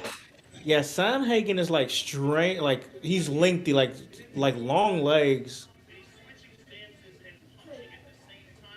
There you go. That was a good little jab he did. Little forward stepping jab. There you go. Now that's how you have to swing at him. Ooh. There's that front kick again that Voice was talking about. He's pulling that out to create a little separation. This fight definitely kind of benefits Sandhagen just like at a distance. Yeah. Yeah. Yeah, Batista has to close that gap. Yeah. That front kick is a great weapon. We saw Stevenson use that a bunch in his fight earlier. Dude, anytime 100%. I play UFC, I use that fucking front kick. I'll boot a motherfucker. Oh, great. UFC's a great game. I'm loving UFC 6. It's a great game. It's fun. I love when you catch them shooting in and you catch them with that, kick them right in the fucking head, and they're just down. You're like, boom. Right in the head. But if Batista can close that gap like Chris was saying, that front kick is useless then. Because then you're just bringing it up. And in that point, now Batista knows that you're off. Like, he can shoot in on you then. Yeah, because you don't have that space to get that extension. 100%, Chris. Ooh. Oh, shit. Sandhagen tried to go for a takedown. Ooh, and then hit a nice left on the way up. Yeah, he did. Man, now... What's he doing?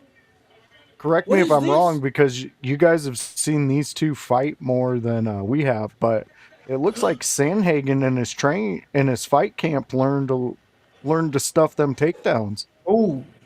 Yep. He seems a little better this time. Yeah, he has been better on the takedowns. But Batista was able to get that one. That was good. That was good. Yeah. That was good. Now he's almost having him in a cradle. Is he going to It's too heel high. He's going for a from? leg lock. Oh, Going for that heel hook. he doesn't have the leverage though. Oh, and he's too close to the cage. Cage. Yeah. Okay, they broke him apart. I was gonna say he might have made a mistake, but he went for that because it was the end of the round. Because That would have been an interesting submission though if he would have had that heel hook with the leg going forward as opposed to being back and you twisting around. That Yeah. would have been interesting. yeah, if he could have kept his body in between them like he had it, Yeah. it would have been interesting.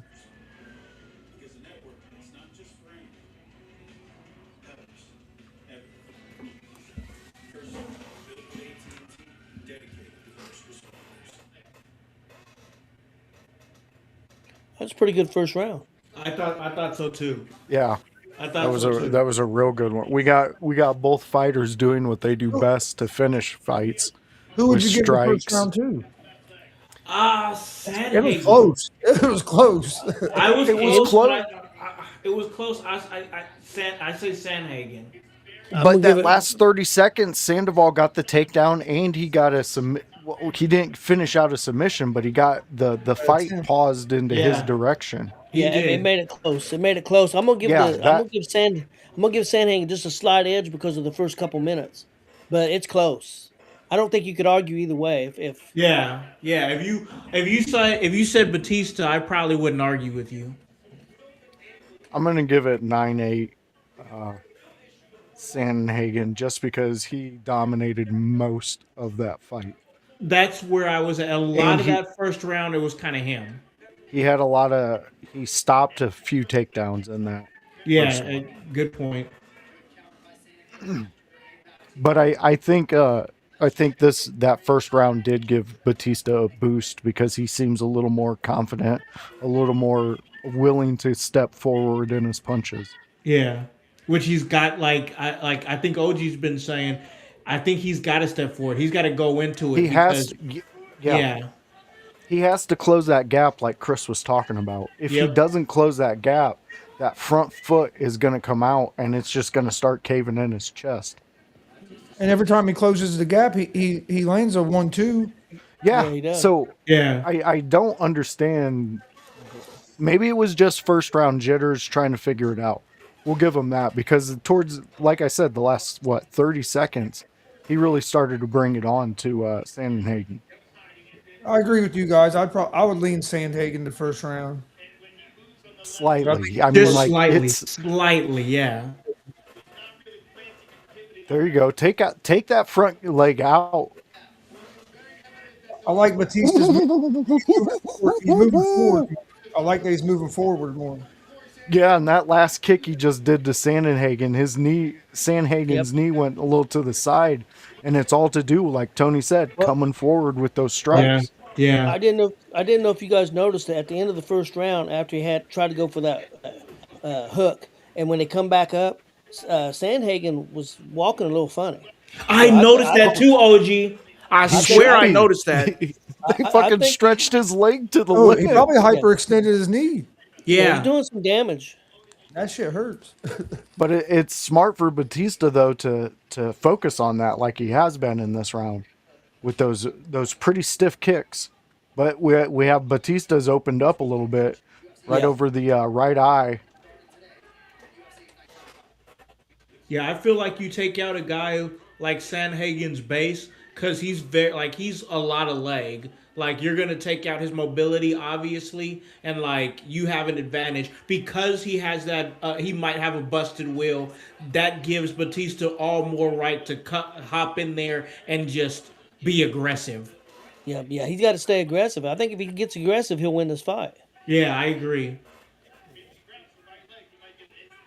From what I'm seeing as he's going right now, it looks like it might be his strategy to work on that front leg that Sandhagen's leading with because he's getting more aggressive the later it goes in the round. Some strong leg kicks would probably help. You know what I'm saying? Yeah, and he's been building that up this round specifically. So I would guess Kieran at 45 seconds left, if if this round's going to go forward, he's going to push hard for a takedown and another submission. Yeah, and if It you would, get that leg banged up, it makes it that much more difficult for Sandhagen to be able to defend those takedowns because you Oh, can't react. 100%. yeah, 100%. and we learned that through the first UFCs with Hoist Gracie and all those guys. Oh yeah, You know, once those guys were, I mean, back then it wasn't a weight class; you just fought. yeah. No And weight you fought class, multiple times. no gloves. Yeah, and the only thing was they said leave your dicks and eyes alone, guys. That's Yep. all we asked. Those are the only And rules. yeah, and it was a beautiful thing to watch a tournament like that because you would get to see guys fight 2 to 3 times a night. And by the time it came to the championship, man, those guys were wrecked. Yeah.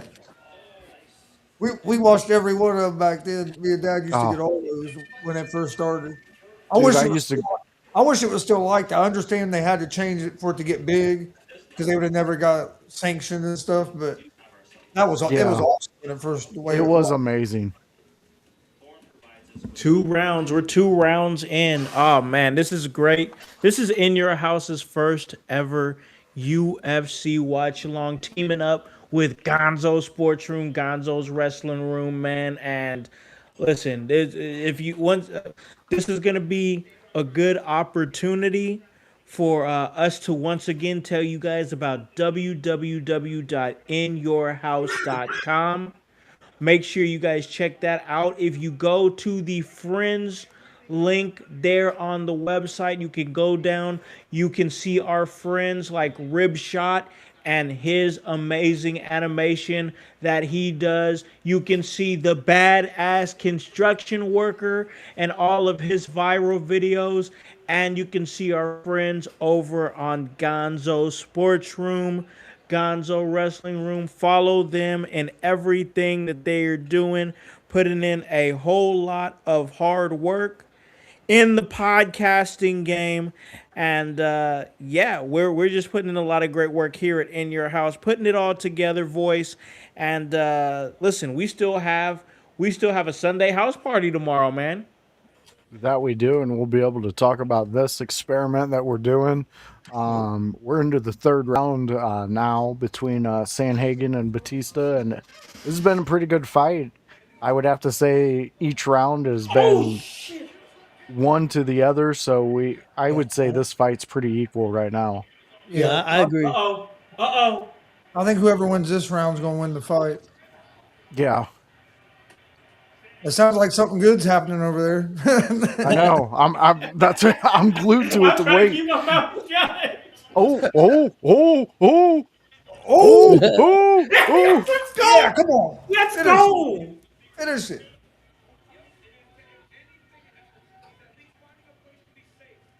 Uh-oh. We got to watch that leg lock. Oh, Yeah. Yeah. He's got that. Doesn't look like a real tight triangle on the other leg of Batista. But that just seems to be putting him at a disadvantage and helping him right now. yeah, in that position it does. If he's Yeah. going to keep that locked, he has to roll. You got to get rolled through. Because right there, Batista can just keep hitting you with those body shots. Exactly, and that's going to wear you down. Oh. Ooh. I don't know about you, Chris, but I was a little shocked Batista let him up. Yeah, I did try to keep but him down. yeah, I mean, I think. Oh, did you see that miss? Oh, yeah, that spinning elbow. Yeah, Batista had the Lord and Savior on his shoulder for that one. Oh man. If you're Good Batista, Lord. you got 3 minutes. You just want to hold. You just want to keep him on Yeah, the mat. just take him down. Yeah, keep him down. Yeah, keep him down there. Try to get that back. I mean, he's doing a really good job of stuffing any momentum Sandhagen's got in this round. And Sandhagen's only chance is going to be on his feet. Yeah. And right now, because Batista's won the first 2 minutes of this round, so you basically just got to. I would agree with that. Yeah. Yeah, Well, definitely. Definitely, it's been Batista this round. Oh, remember obviously. that? Remember the first fight though, guys? That one guy just Oh yeah, you he can't kept, slow up. You got to keep Yeah, you going. can't. Yep, you're correct.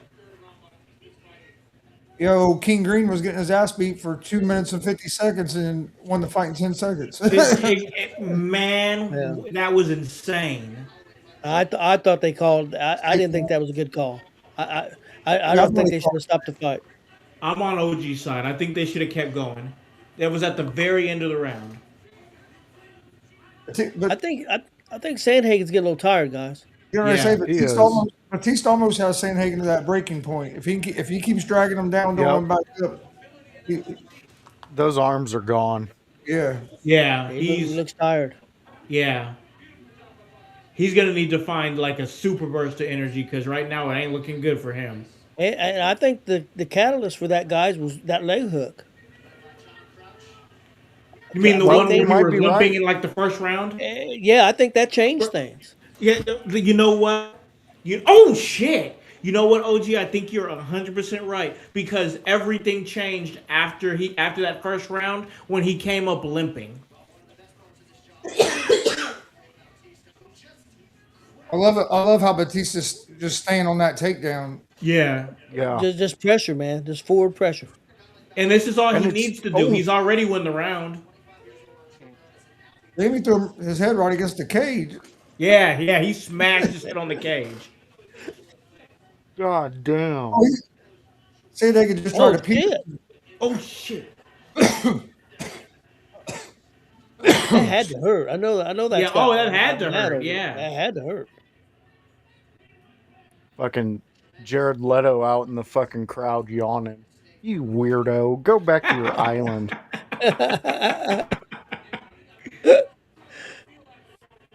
All right, we're standing up for 10 seconds. Let's see what's what. Let's see what's what. I don't think there's. Yeah, his. Nah, he don't got it. He don't got it. He's winded. No, Tony's right. That when Batista took out Sandahagen's leg in that first round, it Game changed changer. Sandahagen. Game Well, then changer. He That was the wasn't as game changer. aggressive. And then he came right back out in that second round and started kicking that leg. Yep. Yeah. Sure did. At Yeah, this point, I think Batista won this one. I do Me yeah, too. he's got the Me too. I think it's Batista, bro. I think it's Batista. Sandhagen last beat him in round. the first round last time they fought. Submitted him in the first round last time they fought in like 2019. But Yeah, like you said, did. You did see that. You did say that before the fight. Yeah. Yep. but like you said though, Batista took that fight on a On short notice. short notice. Yeah. Sandhagen thinks he might have won the fight. I know that second round. I don't know if I don't know close. if I agree with him, OG. No, I don't either. I think Batista won the second and the third. Yeah. Yeah, I think Sanhagen won the first round, but I think the last two went to, in my mind, went to Batista. And the first round was close too. I mean, it wasn't. I mean, I didn't think Sandhagen destroyed him. I thought it was a real close first round. Also, Well, we all said, at least I think most of us said that, like, yes, Sanhagen won that round, but it was he just squeaked by. it was razor thin. Yeah.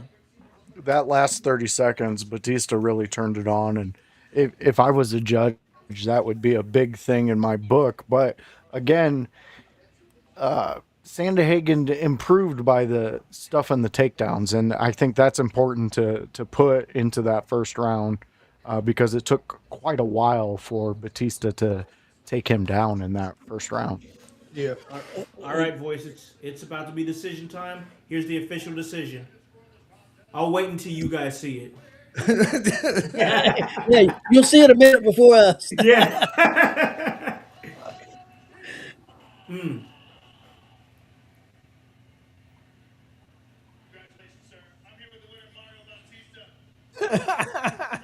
Yeah, we know. We heard it.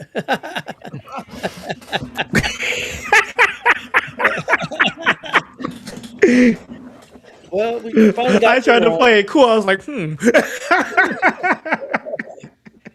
Hey guys, a quick update. Yeah. On the World Cup, it's tied 1-1. But Oh, shit. Switzerland got a red card. Oh shit. Well, I would say they're only playing with 10 guys. Yeah, Oh my gosh. if they got a red card, they're playing with 10. 87 minutes in, so roughly 3 minutes left in the game, plus whatever extra time. So probably about 10 or 11 minutes left. Yep. Yeah, it's usually anywhere 6 to 7 minutes. So yeah, probably about 10 minutes left. Oh, that's exciting. That is very Well, cool. with that win, that gives Batista the 5th most wins in the bantamweight division Yeah. Really? in history. Yep. I think he gets Nurmagomedov or O'Malley next. Yep. And what was Batista ranked? Was he number 7? Yeah. Yep. And he beat number 4. Okay. Beat number 4, and it was a revenge fight. He beat a guy that had beat him before. Yeah. All Like I right. said, he's all right. improved a lot. I've been watching him for a long time. He's gotten a lot better than. It's cool to see guys like that, that you see take a loss early in their career and then be able to battle back and. It's that Yeah. development, man. Yep. And I think You that's know what something I've we no. could. Oh, go ahead, Tony. Okay, that's something I think I was we going to could- say something stupid. That's something I think we could see from Kavanaugh. Kavanaugh's 27 years old. He lost that fight, but he's 10 and 2 now. I think in another 3 or 4 years, if he stays on track, I think you'll see the improvement in him and be up at the top. I liked what I saw from Kavanaugh. Once, like you said, I know he lost. I know he lost that fight, but I enjoy so far right now that flyweight fight was my fight of the night. Oh, Mike Tyson in the building. They're not showing his ass cheeks, are they? No, not this time.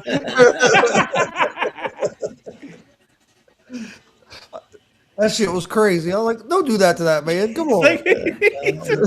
That's crazy. Oh man. Oh man. All right, so we got the other fight, and we're going to talk about this other fight here in a second. But real quick, we're going to talk about our sponsor here. So whether you're training like a world champion, surviving a grueling work week, or just trying to make it through another 3-hour wrestling show, you got to take care of your health. That's where our friends at Goalie Nutrition step in. From their famous apple cider vinegar gummies to wellness products designed to help support your everyday routine, Goalie has something for everyone looking to level up their health game. If you're ready to make the tag, head on over to goalie.com for all your wellness needs. And when you're checking out, enter promo code IYH to score 25% off. It was 10% before. It's 25% now. So that's right, 25% off just for being a part of the In Your House family. So don't wait for the referee to start the count. Tag in Goalie today and give your wellness the championship push it deserves. And while you're at it, don't forget to follow In Your House on Apple Podcasts, Spotify, YouTube, Twitch, and Facebook Live. Subscribe, leave us a 5-star review, and join us every week as we cover the biggest stories from the world of professional wrestling. So we got this next fight here, and this is going to be interesting because we're going to be on 2 different sides of the spectrum here, because the next fight is going to feature Patty, the Batty, Pimblett, and we got Voice here who's ready to see this guy, and then we got Gonzo who's not quite a fan, so I'm ready to see what this guy is all about. Yeah. He's about doing bad stuff to bad people. So that's what we're going to watch. So we talked earlier about to Gonzo about how he says you say that he's overhyped as far as like just where he's at in the game. Is it because the bravado? Is that one of the reasons, or what's? Give me some of your details here on your thoughts on Patty the Batty. Oh, Patty's a good, solid fighter. His weakness is grappling. If he had a weakness, that's his biggest weakness, and I think that's going to hurt him this fight against St. Dennis, because St. Dennis is going to have a huge advantage in the grappling if he can get the fight on the ground. Okay. I just think his bravado got him to be a fan favorite before he really beat anybody. I just want to see him get that signature win, and he really hasn't been able to do that yet.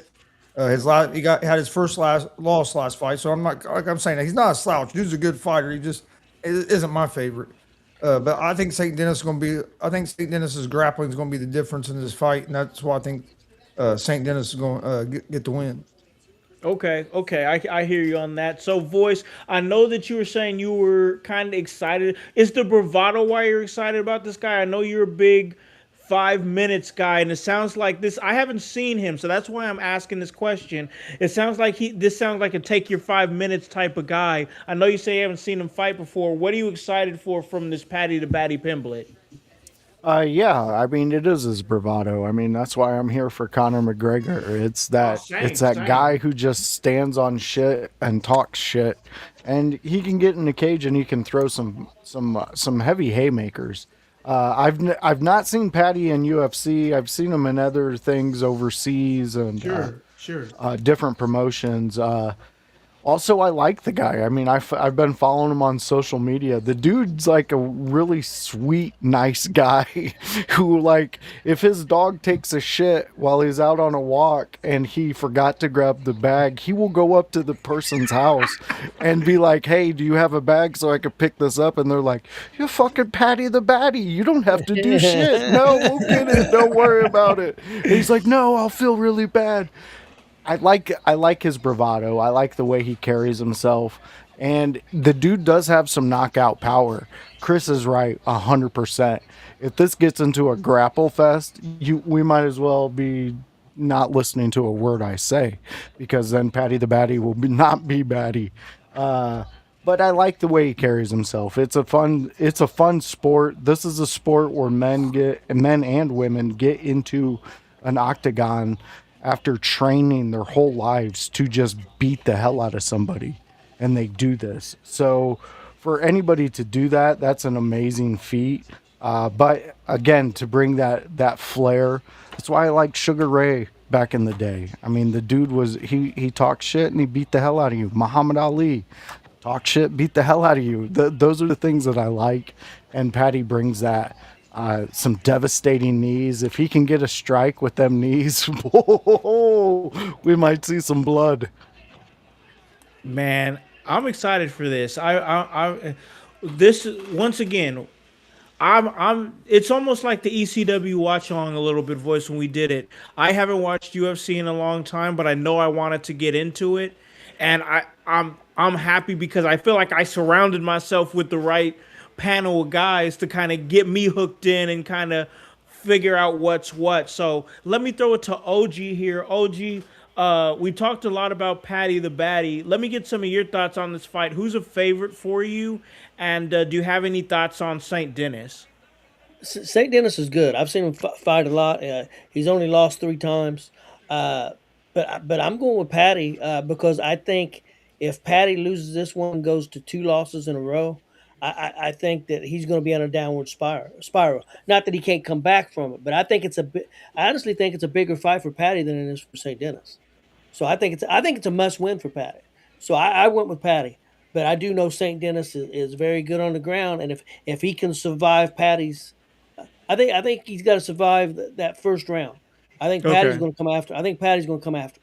If I think if Patty wins this fight, it'll get him in line where he'll get another top contender next fight, and then maybe get another title shot.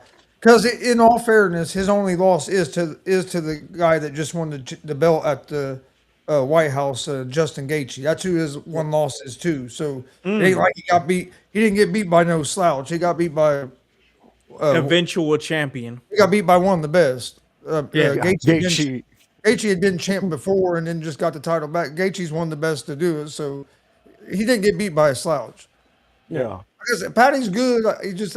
I just ain't the biggest fan, but if That's this fair. fight- That's this- fair.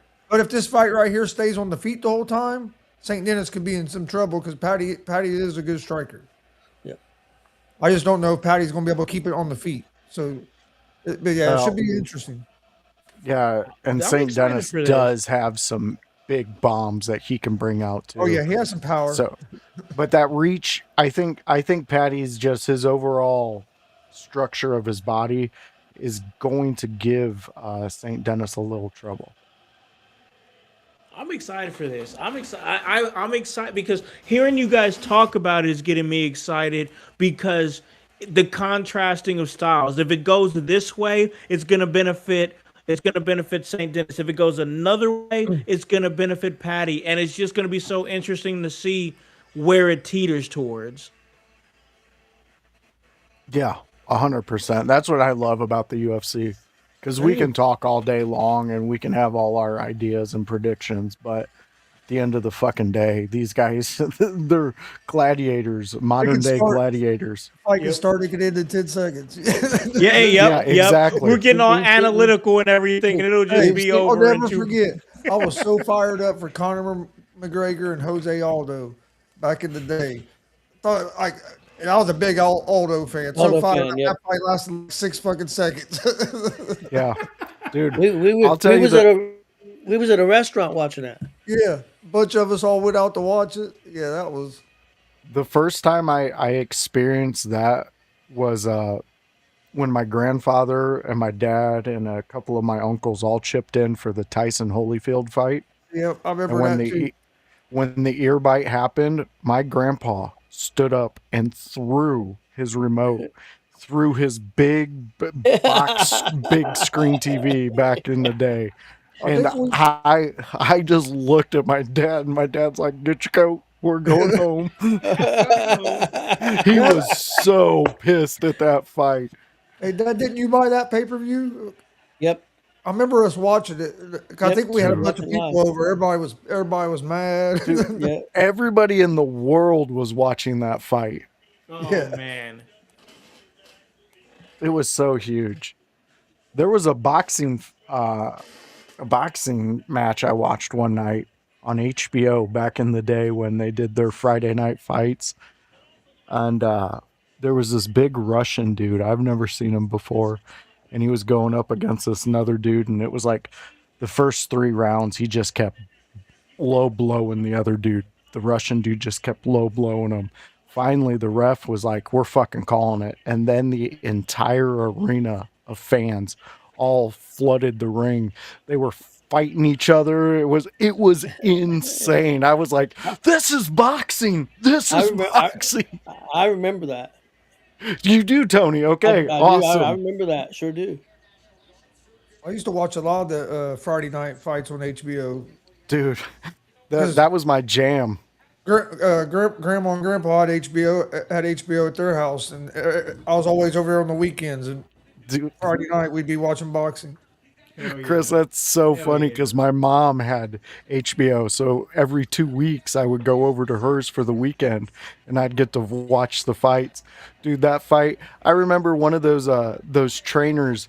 He had the old brick style cell phone, and he fucking cracked somebody in the face with it during that fight. I was like, "Oh shit!" I'll tell you what, I hear everything that you were saying, Gonzo, as far as like the overhype and everything. I'll be honest, man.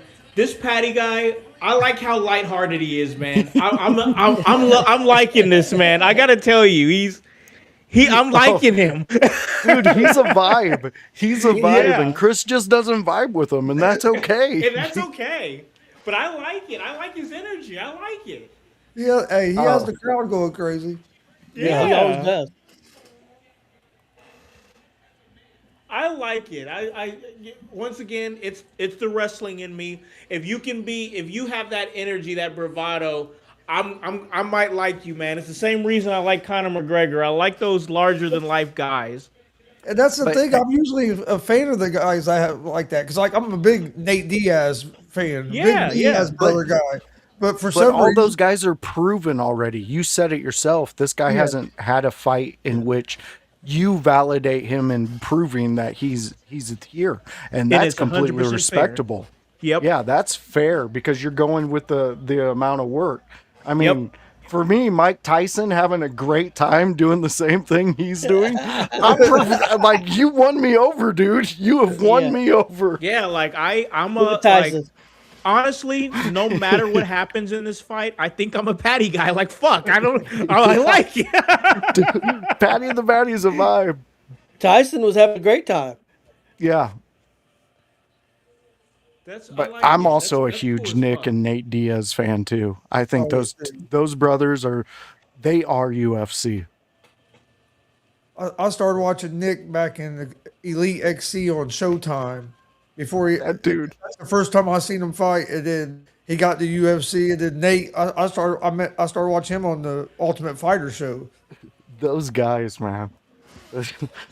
They're crazy. Yeah, they ain't got no sense. They're the Briscoe brothers of the UFC. That's Yeah, what those two are. that's a good. Yeah, Like they'll be getting their ass whooped and still be talking shit to you. Yeah. I don't give a shit, motherfucker. It's just a cut.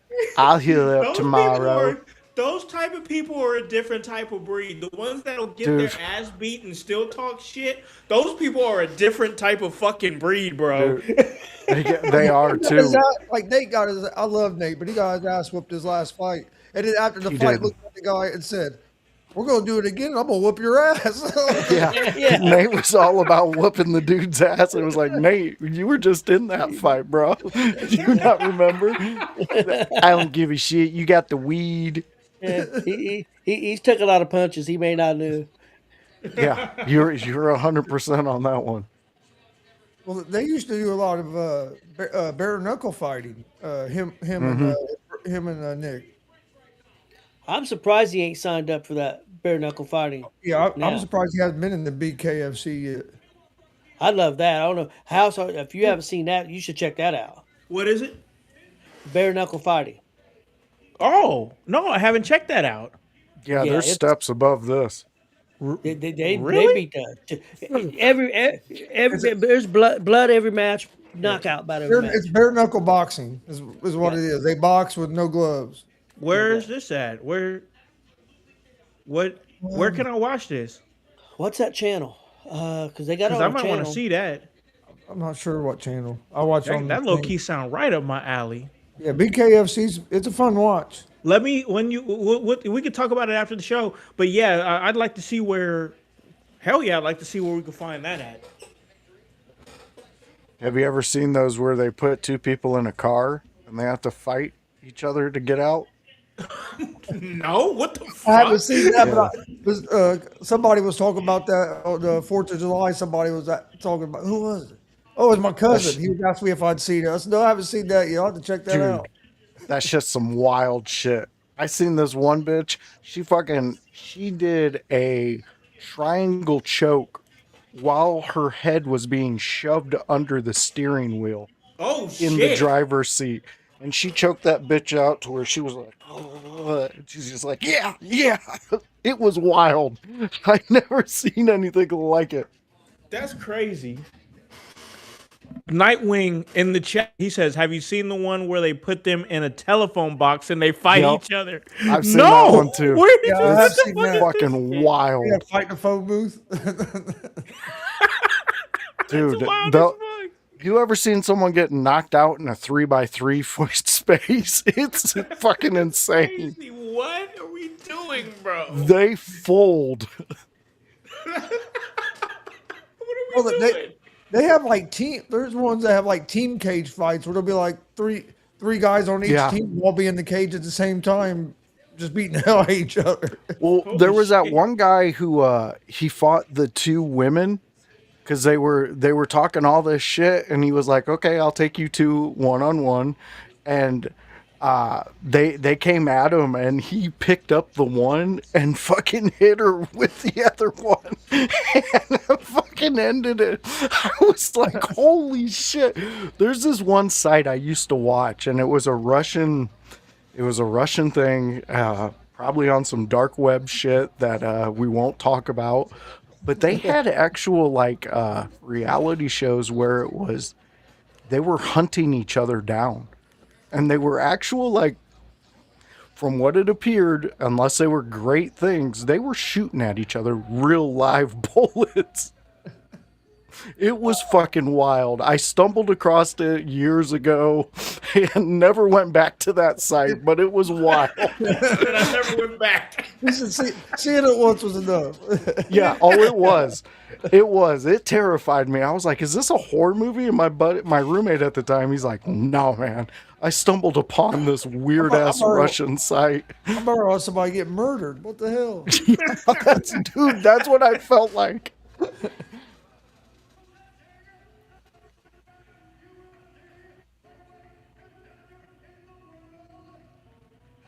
It's crazy how energized Patty comes out, but then once they start naming each other and getting the fight He's going, hyper focused. dude, he turns into like somebody I wouldn't want to fuck with. I'm ready for this fight. You guys really gave the right amount of hype for this fight because of the contrasting styles. Yeah. Should be a good one. Those kids are super stoked. Both this fight and the next fight should both be good. Yeah. Oh, for sure. I would love to one day actually attend a UFC event. Oh, I would love to. I've never been the one. The one time they were in Indianapolis, I was going to try to go, and something happened. We didn't get to go, and I wish I would have because they haven't came back. They was in Louisville a few years ago. I figured they'll come back to Indy, especially with TKO doing all the WWE stuff in Indy. I figure that you would see UFC coming because they've been doing a lot of shows in the same cities and stuff. So It's Sophie Cunningham. Yeah, my son went to one in Cincinnati many, many years ago. Chris, you remember who that was in that fight? Was it Silva? Who'd you say? Was it Silva? It was Anderson Silva against somebody. I got the shirt hanging up. Yeah, they going quick. It might have been. Sonnen. It might have been when Chael Sonnen taught Silva. Maybe It wasn't Sonnen. I'd recognize the name if you said it, but it wasn't Sonnen. Oh my God, Patty.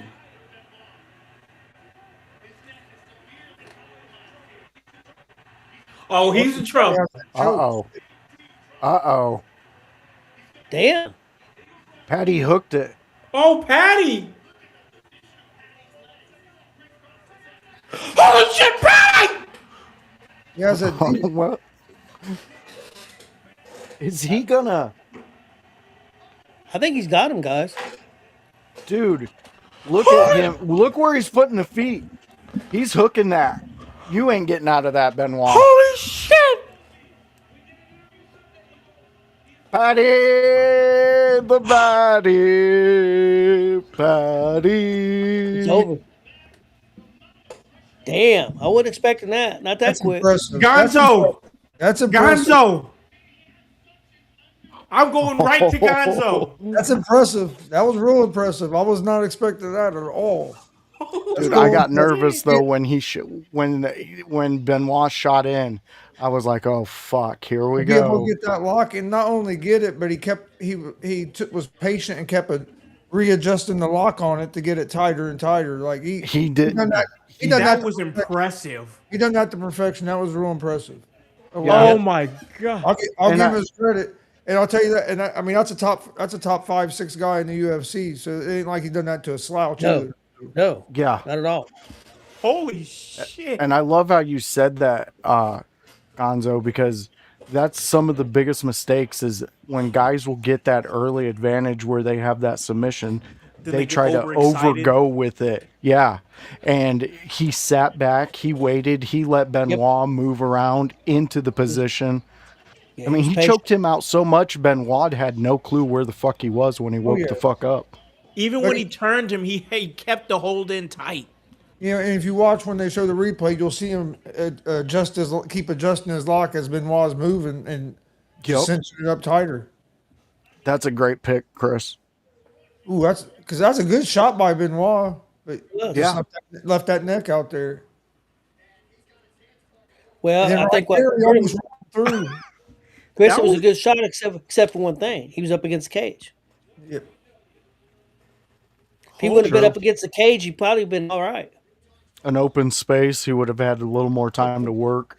I think he could have got to tuck him down, but being there, you're kind of stuck because you can't move. Yeah, if you're in open space, you can turn that corner and try to get the Turn the takedown. corner. Where there, he couldn't turn the corner. Nope, he was stuck. He went right over that fence, right into Rogan's face and slapping hands. Yeah. Well, he made. I'm a fan. I'm a fan. Gotta give him credit. No, hey, that was impressive. I can't. There ain't That nothing else wasn't- to say about that. Yeah, it was again, guys. Not that he couldn't come back from it, but after that loss, I thought he to lose 2 in a row. It's going to move him back to maybe number 10. So it's going to take him 2 or 3 fights to get back up there. He's young, so that's not. But it would take now. He's probably 1 fight away from maybe a Oh yeah, championship fight. he's probably 1 fight away from getting a shot at Gaethje or whoever Gaethje. If Gaethje was to fight somebody before that, unless Gaethje loses, he'd fight whoever. But the way Gaethje looked at that last fight,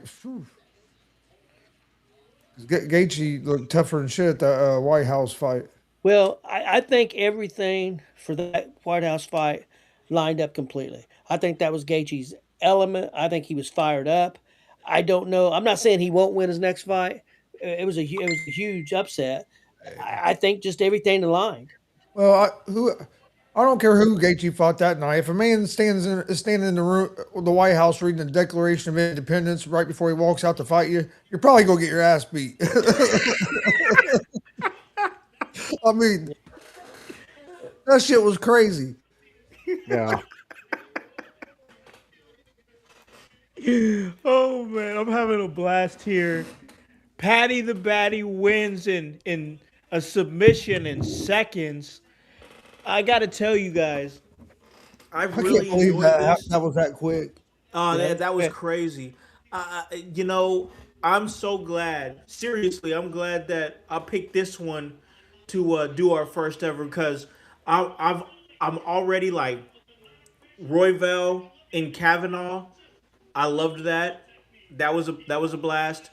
I Gable Stevenson is somebody who's on my radar now.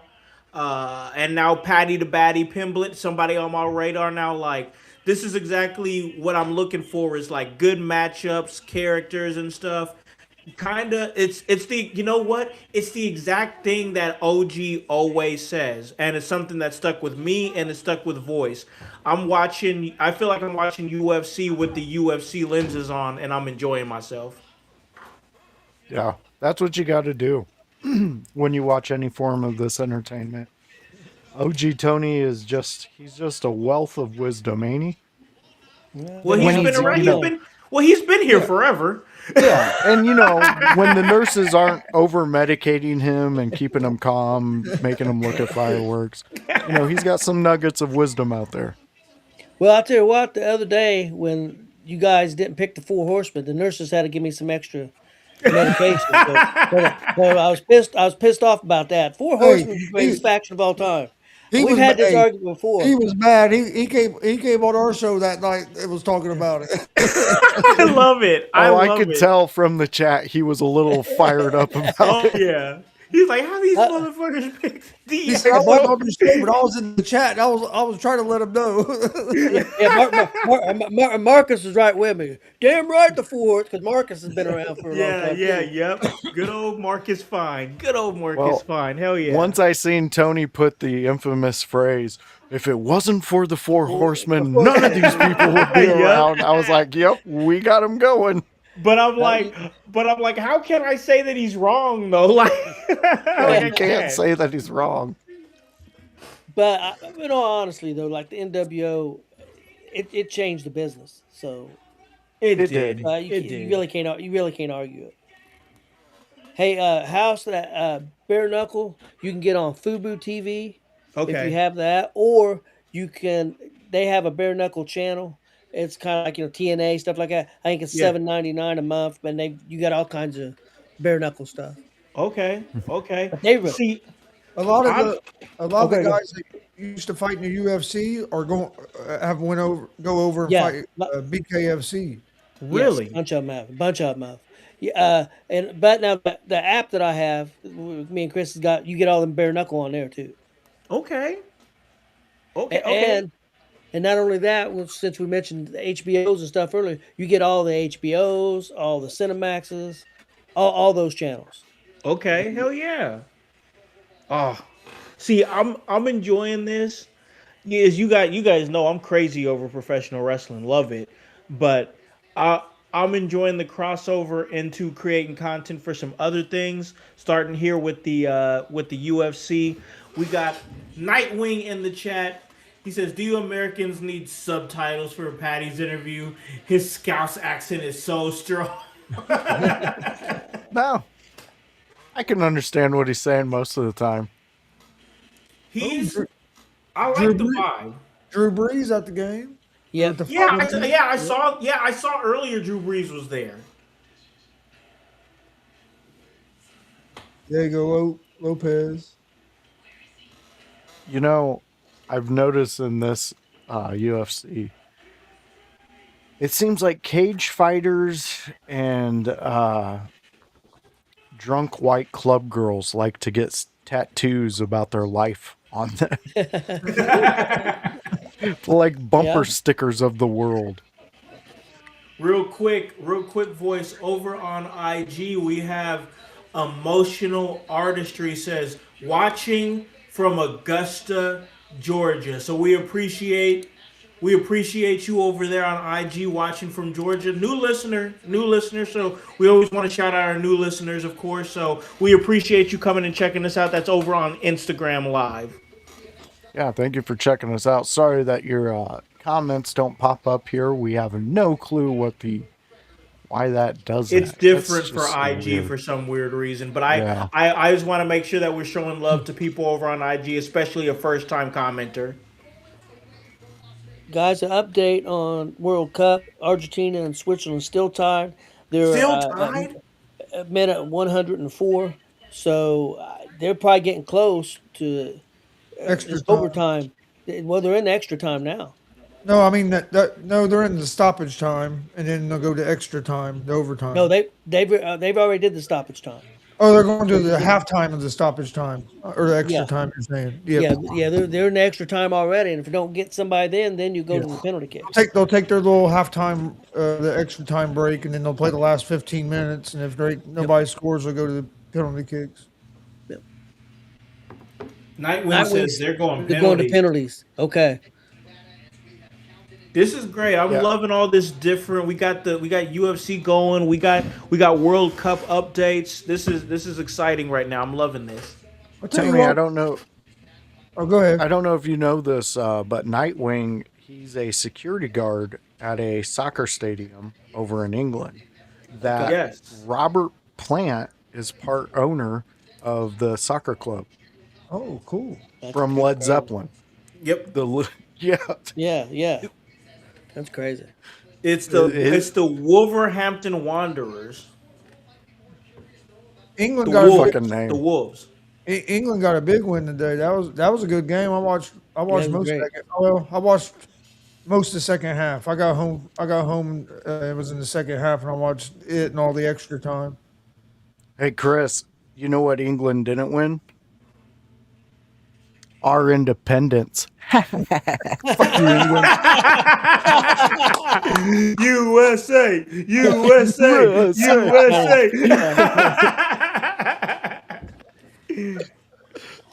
Oh, I'll tell you what. The World Cup.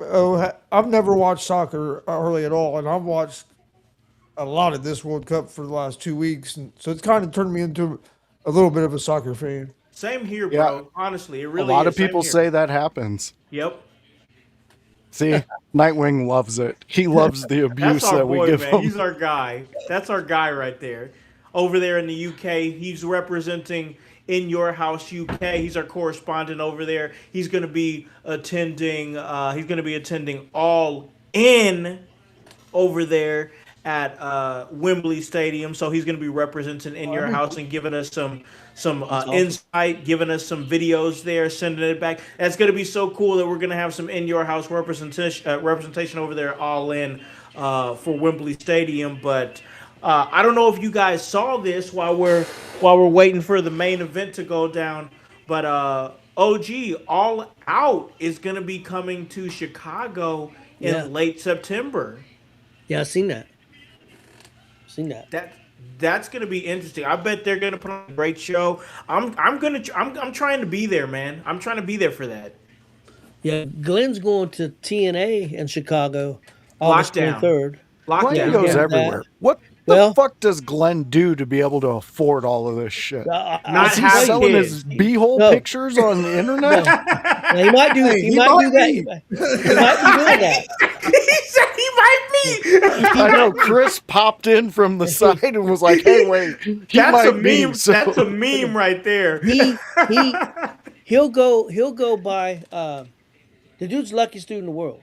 He enters all kinds of contests. He wins, and he'll win concert tickets, and he'll sell them. He got tickets to the Fever, and that's the best thing that ever happened to him because he's been an old school Fever fan. So he got these Yeah. tickets. He goes to the games he wants to, and he sells the other ones, and he sells them for a bunch of money. So he makes big money off that, and then he'll go buy baseball cards, and the son bitch will pull a $1,200 card out of a pack. And he'll go sell to somebody. The dude's unbelievable. If he enters he wins race tickets. He wins all kinds of stuff, and then he also budgets his money. And then he'll even when he's went to WrestleManias and stuff like that, he pays for part of the trip, and then he makes payments. He'll just make payment, and then if he wins something, he'll just pay it off. Or if not, he'll just make the payment. But he told me yesterday he's talking about going to that big NXT AAA event in Yeah. Texas because he won a bunch of money. He thinks he's going to go to that. Well, He's he going no, he pulled that $1,200 Bo Jackson card. Bo Jackson Holy card. What he pulled. shit. Oh, he What? pulled a $1,200 Bo $1,200 Jackson card. He's thinking about selling it and using that money to go to that that wrestling show Dad was talking about. Triple A and NXT in Texas. Show. That's insane. yeah, I've been wondering that, and I didn't know how improper it would be to ask him directly. So I thought I'd ask his friends. He's a And it he's makes a, sense now. he's a wheeler and dealer, man. Hey, Hey, He's if always it- got can't some hate work. on Always. that. I know. I thought he was like part of some company in which they were doing like, I don't know, production or something for all these events, and like he was just a part of it. But now to find out that he's doing what we see a lot of people on the internet do, and he's pulling cards like, I mean, a $1,200 Bo Jackson card. Like, That's God insane. And the dude lives in Indy, not too far away from where the Pacers play. Got a little apartment. Lives right across the street from the Murat Theater. Yep. Oh, okay. Okay. Lives in that one of them big apartment buildings there, right across the street from the Murat downtown. So he's just living his best life. He is. He is, Yep. man. He is. He is. Held there Hey. for like 2 or 3 years. He was part of the Turner's block, so he went to every Pacer home game. Oh, he was part of the Turner's block. Okay. Yep. Yep. That's dope. Okay. Yeah, so he Oh, got look at that. he got to go to the playoff games that year. They were in the finals because that was the last year of the Turner's block. They got to go to all them the home finals games and stuff. Oh, that's dope. Yeah, I went to a lot of the watch parties, and those were great. That fucking arena looks so fucking cool. Yeah, that looks dope as fuck. Did you guys see the sphere that they when they were showing that on the TV? I didn't see the sphere. Yeah. No. I want to go to a That's show awesome. in there. I do That's too. awesome. I want to go to a show there. I think it would be really neat to go in there and watch. That UFC they had there was awesome. Yeah. It came out awesome on like watching on TV. I can imagine being there because it looked sweet. I'd like to see WWE do a show in there with their Ooh, that'd be See- sick. Yeah. with their production. That's a sick Man, idea. With their production, it looks sweet.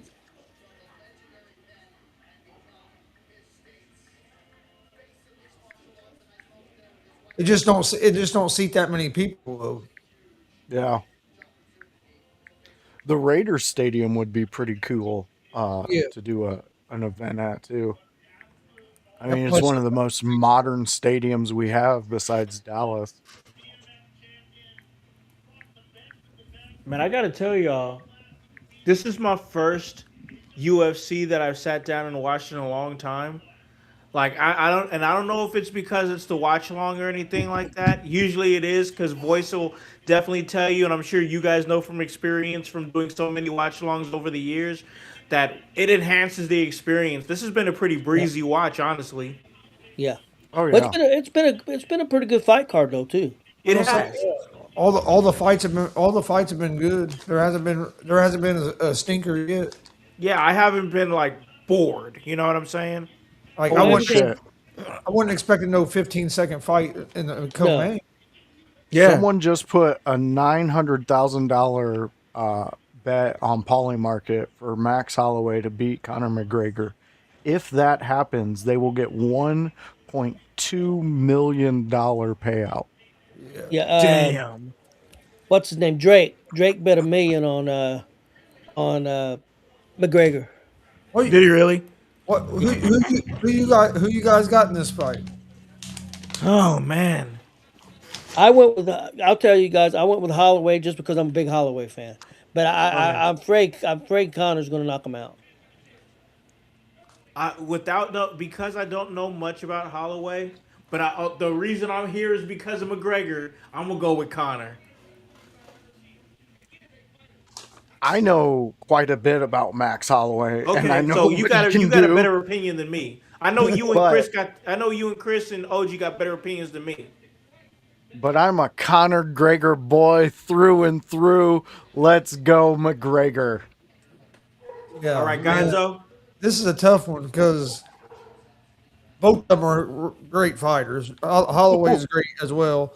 They have fought before. McGregor Yep. beat Holloway, and McGregor actually tore his ACL in that fight and was still able to win that fight. But McGregor's been off for 5 years. Holloway's been fighting. Holloway's been a little inconsistent in his last few fights. But much as I did at first, I wanted to pick Holloway. I'm going with McGregor as well. I think McGregor's Okay. power. I think McGregor's power is going to be the difference. A lot of it to me is how good a shape is McGregor in because he's been out for 5 years, and Yeah. how rusty is he going to look in that first round? I think if he can makes it through that first round and gets comfortable with that power, he's just so dangerous. So I'm going with McGregor. Was Fair. McGregor the Undertaker? I know. All I this guess fucking so. smoke. Jesus. But Holloway's a tough dude. Like Holloway could take some punishment and come back and knock your ass out too. So like this, Yeah. If McGregor's in shape, this fight could be a great fight because they'll go at it. You just don't know what to expect from McGregor when you haven't fought in 5 years. Yeah. Good point. Good point. But I think he's coming back motivated and in shape, so I'm expecting a show. This is gonna be fun. I'm excited for this. The undercard has been good, and now we're here to the main event, and I'm up for it, man. Nightwing is probably right, though. It'll probably come out after the fight and McGregor failed a drug test. And who cares? Let them, if they want to put experimental I'm not shit in their hating on body, let them I'm go. not hating Oh, I on it. know. Same thing happened to Brock Lesnar last time he fought. Dude, I wish they would have left the McGuire and Sosa shit alone too, and let them just fuck. If you want to juice yourself up, juice yourself up. Who gives a fuck? Well, and the problem about that is baseball encouraged that. They they needed did. that. They encouraged it. That's why those guys should be in the Hall of Fame, and all the people need to keep their mouth shut. Because baseball needed them guys to do that and get them home runs. Because everybody left baseball because of the damn strike. Yup. And then Barry Bonds was the one who continued it. Yep. Like, get the fuck out of here, man. Like they were the reason people paid attention to baseball that summer. Yep. Conor looks really good. Oh, If he's I know- motivated and ready to go, he's gonna be dangerous, but he's also one of the top paid performers to ever step into a UFC. He's got a great camp behind him. Yeah. He's got all the advantages to all the technology to get his body into peak position. So true. Like this is a prize fighter right here. And you're 5 years, 100% man. 5 years is 5 years, and It's still, time it's is still a line from the Rocky movie. It's all going to come down to if he still has the eye of the tiger. true. If he's still motivated and in there and just the old McGregor that didn't give a fuck, he'll be fine.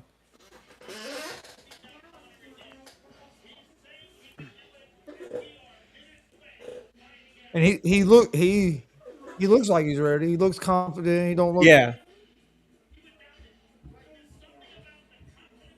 But dude, when you made as much money as some of these guys like him, like some of the top fighters, it would be hard to stay motivated to work to do the kind of work you have to do to be ready to get in that cage.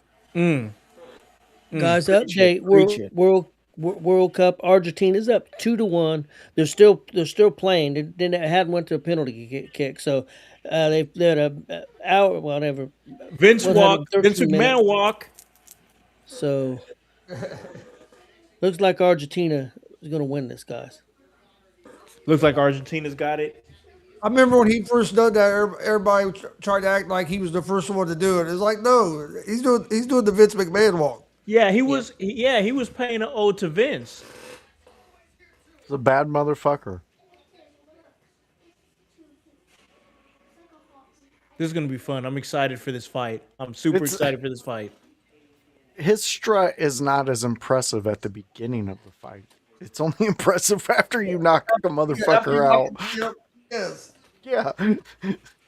That's like celebrating that you ate the 100 wing challenge before you even ordered the 100 wings. I like that voice. I like that.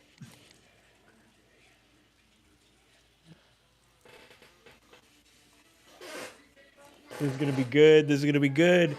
Ladies and gentlemen, we're here at the main event. We're here at the first ever In Your House UFC event here. Live watch along here in collaboration with Gonzo Sports Room, Gonzo Wrestling Room. Our brothers over there, they do a great job. So check them out. Everything that they're doing on Facebook, all their social medias. Once again, that's Gonzo Sports Room, Gonzo Wrestling Room. They put out some great shows. So check our brothers out over there. We're about to get this main event popping here, and I'm excited. I am excited for this big main event. And then, of course, join us tomorrow for the Sunday house party. We're going to talk some SmackDown. It's going to be a great episode. But, yeah, this is going to be a great watch. OG, we already know where we're at as far as, like, picking and everything. What's your excitement level for this main event? Oh, I'm excited, man. It should be a good one. No matter what happens, I think it's a big thing. McGregor coming back. You can see how excited the crowd is. It's good for UFC. I agree with that, and I got to tell you, OG.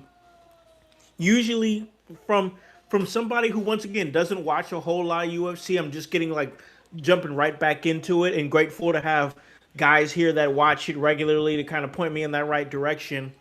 When I watch it, with that type of eye, usually when I'm looking at a card, I'm only really looking at the main event, the top billing, like anybody else does who's just a casual. But I got to tell you, this was a really good undercard. We're about to get this main event going. But OG, where would you rank this, like the undercard under this, like the first four matches? Oh, I'd give it. Honestly, I'd give the undercard an A. It was really good undercard because everything had. I mean, even in the first fight, I know the one guy was winning, and then in the last 10 seconds, the other guy ends up winning. Changed, yeah. And then we had two great fights, and then we had. I won't say it was an upset, but Pimblett. I mean, it was an upset beating him in 15 seconds. So, So I mean, a lot of times people get upset. Well, the fight only lasted 15 seconds, but that was a big 15 seconds. So it wasn't just like, getting mad. Now if something happens here and somebody loses 15 seconds, we might get pissed off. But I mean, the undercard been really good in my opinion. Oh no! If somebody loses here in 15 seconds, I ain't gonna be pissed because it's gonna be exciting one way or the other. Somebody got knocked the hell out. If anybody gets knocked out in 15 seconds, it'd be Holloway. I hate to say Holloway has some power too. I don't think he could take him in 15. I think McGregor.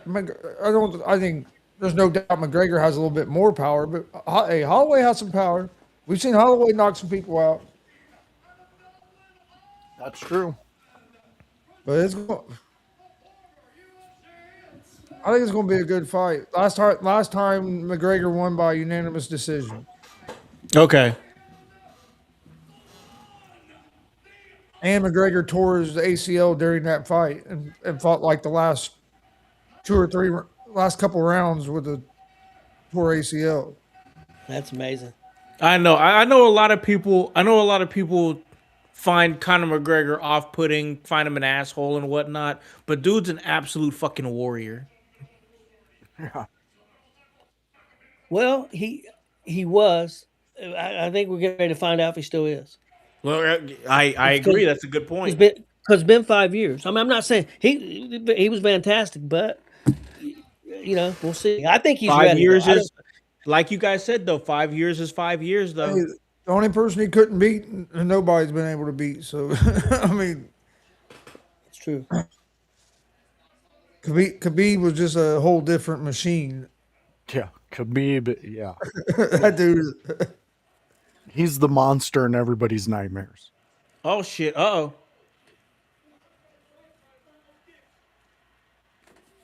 We might hear Hal say it's over before we see anything.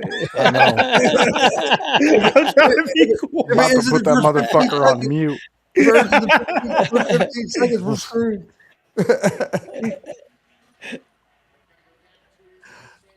We'll see McGregor over here warming up by the cage, and all of a sudden your house goes, yeah. Oh my god! Well, that didn't start off great for McGregor. No. No, it didn't. Slipped. Two slippy dudes at the start. Not a good way to start. Ooh. McGregor has to get up. Holloway being patient. Damn it.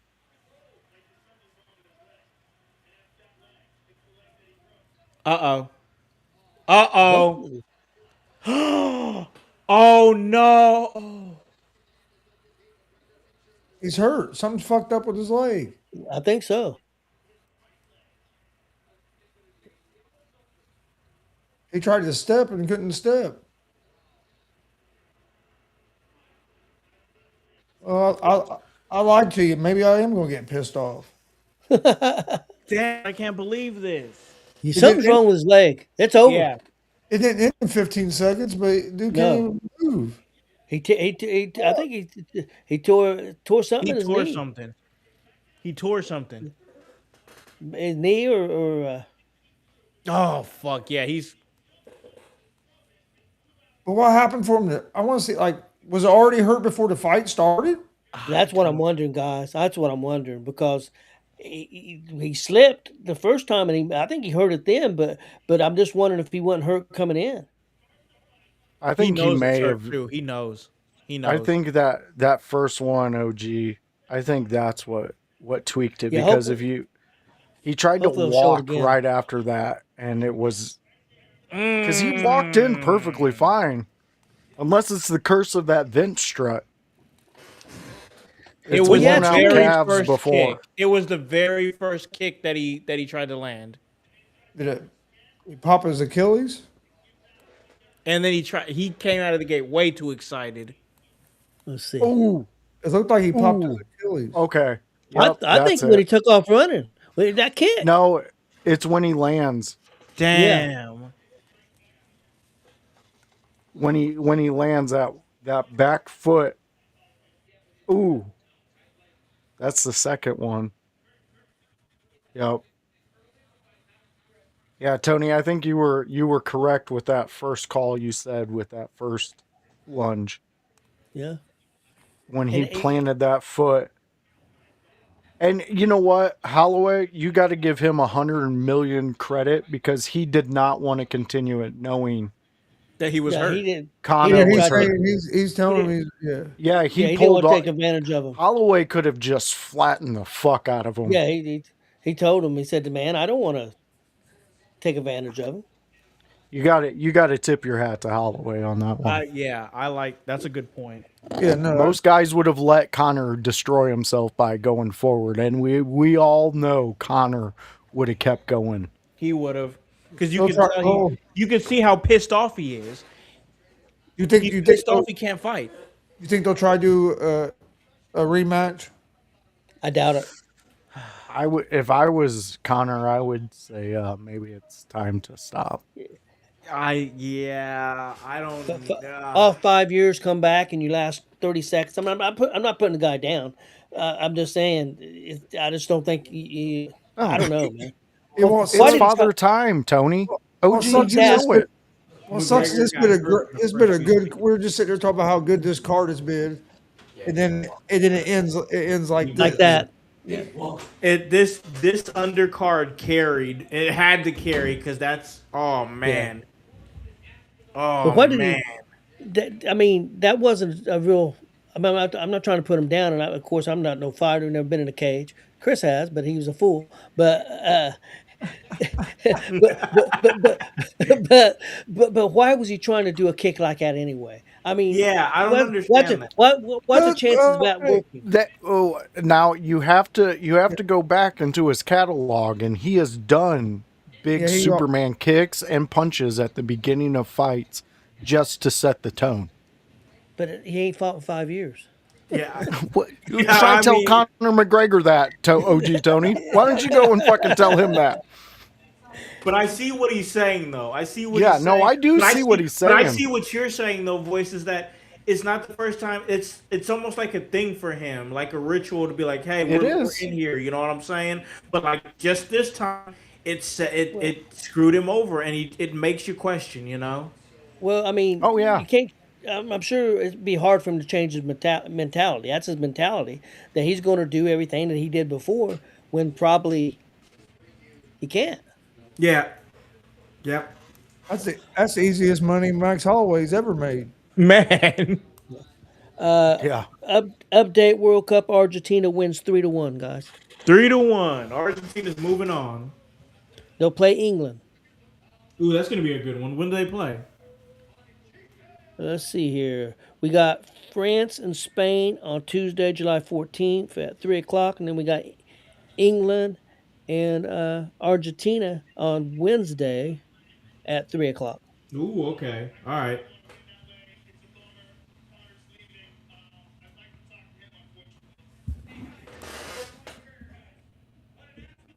I feel bad for both these guys because they wanted to go.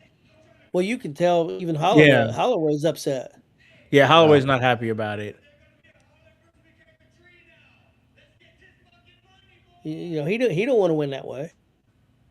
Absolutely not. You He's a can see fighter. the disappointment in McGregor's face. Oh No, yeah, McGregor gave him. Holloway's a warrior just like McGregor. Holloway wants to get in there and bang. Yeah, for sure. Yeah. Like he gets the last 10, 15 seconds of the round. He points to the middle of the cage. Let's stand here and throw for the last 10 seconds. You knock me out. You knock me out. Like he don't give a fuck. Well, I can tell you right now, there's somebody cussing her phone, and that's my wife because she told me to call her right before or text her before this fight because she wanted to see it, and I text her. So she's got that app that we have on her phone. So I'll guarantee you she's cussing right now that this fight ended up this way. Yeah. And fighting race is a good point. I don't know. He says, did he try to fight injured? So was he already injured coming into it? That's I'm a gonna good say- question by Titans. I'm going to say no because why would he have tried that kick if he's already injured? That's a good point too, OG. Originally when it first happened, I thought maybe he could have been injured, but I'm going to say no. Yeah, because he was moving good at the beginning. He was moving good there at the first, and then he couldn't move no more. Yeah. No, it's a good question by Fightins. Do you kind of feel the same way, Voice, that he came into this healthy and it was just a freak injury? Yeah, I mean, you can see plainly the way he landed on that leg. He was not positioned properly for the amount of weight he has and the momentum he was trying to deliver, and it tweaked his knee. He's an older guy. This is just what happens. It sucks because I wanted to see these two go at it. This was This was one I was actually looking really forward to watching for both fighters to see what they were going to do. But it happens. You move forward. I know they're already looking at the with him taking his shoes off and he stumbled a little bit. You also have to take in the fact that he's been out of this for 5 years and he's coming Mm-hmm. back. Even Conor McGregor, Mike Tyson himself said, "I had nerves going into what he's done, even though it was pretty much a gimmick fight. He was still nervous about going out in front of a fan base this large." I think the amount of nerves that misplanting his foot, it just it sucks. Yeah, it. I was really looking forward to a great Well, fight. Big Glenn, you told us that he was going to get knocked out. That's what you said. So this statement right here, you didn't win anything. You didn't Null do and void. anything. You're null Shut and up. void, Big Glenn. You're null and Yeah. void. You don't get to take credit for that one. That's crazy. But listen, it was a great card before that happened, man. I'm gonna get some final thoughts here because we're gonna slide out here. Call this a really great episode after what I thought was gonna be here longer, but but we still have some Sunday content to give you guys. That's gonna be a good episode. OG, man, I want to get some of your final thoughts here. I kind of got your final thoughts on the first card. I mean, always I got your thoughts on the first four matches, and you gave it, and there's nothing left to give. So, like, I guess give your overall thoughts on the show, including, of course, what happened in the main event.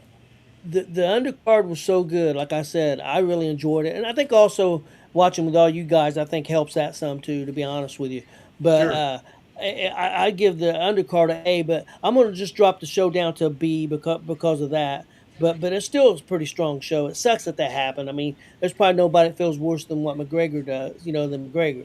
In Yeah. all honesty, but yeah, I still thought it was a very entertaining show. Now if I was watching this home by myself and this happened, I'd probably cuss the TV.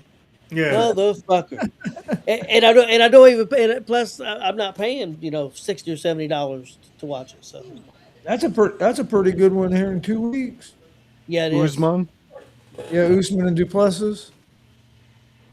Was that on Yeah, I was Fight just Night? seeing that too.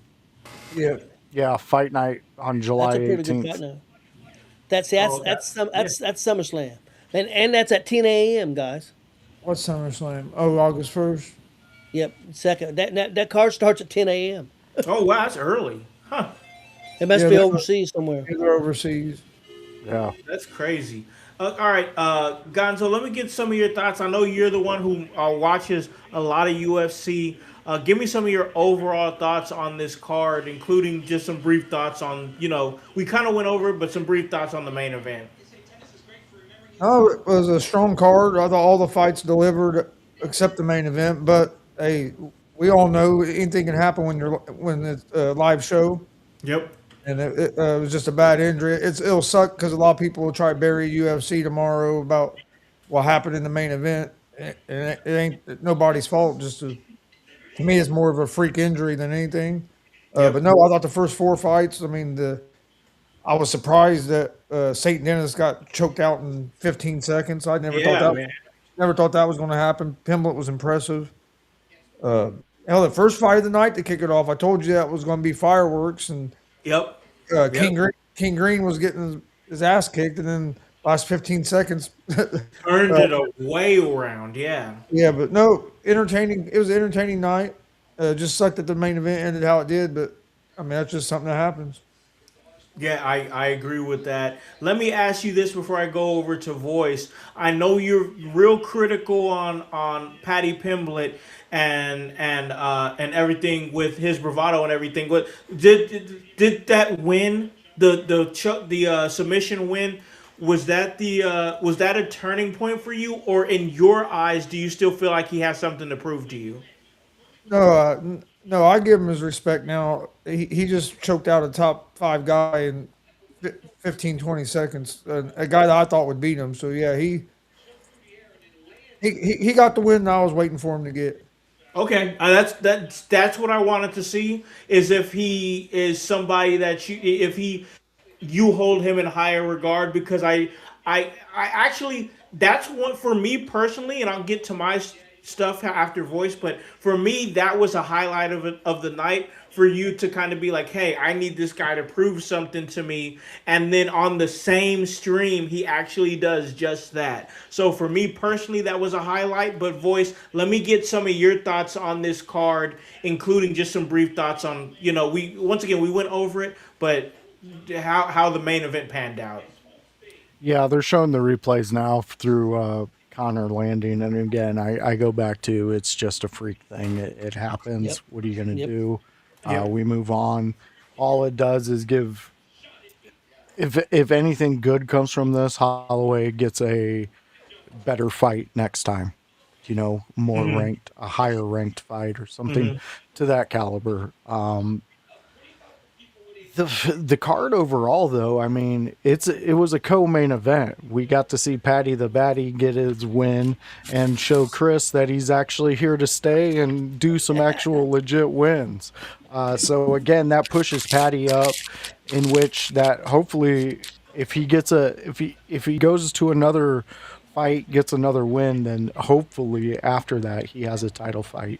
But time will tell on that one. All the other fights that I got to see, either on stream or watching at home waiting, they were great for tonight. I mean, main event, yes. Is it something we were looking forward to and it ended the way it did? Of course. But now here we are looking at it all, and altogether it was a great UFC card. And then they proved the fights were even better. You can't.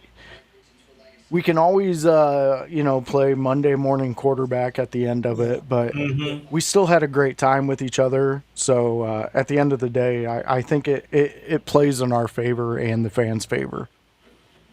Yeah, I agree with that. For somebody who hasn't really sat down and watched UFC and doesn't have like the background and everything like Gonzo and Voice and OG does, I had an absolute blast. I mean, I really did. I had a blast. I know it sucked with the main event. I was really looking forward to see Conor McGregor because I'm a Conor fan, and that's what brought me here. Is I guess maybe some of the nostalgia of some of the great moments from Conor McGregor. But you know what? Even though it ended the way that it did, I got to tell you that Kavanaugh Roy Val fight, that was my fight of the night. I had a blast watching that fight. It was just so good in my personal opinion. The King Green and Terrence McKinney, I loved just how things changed in such a small amount of time.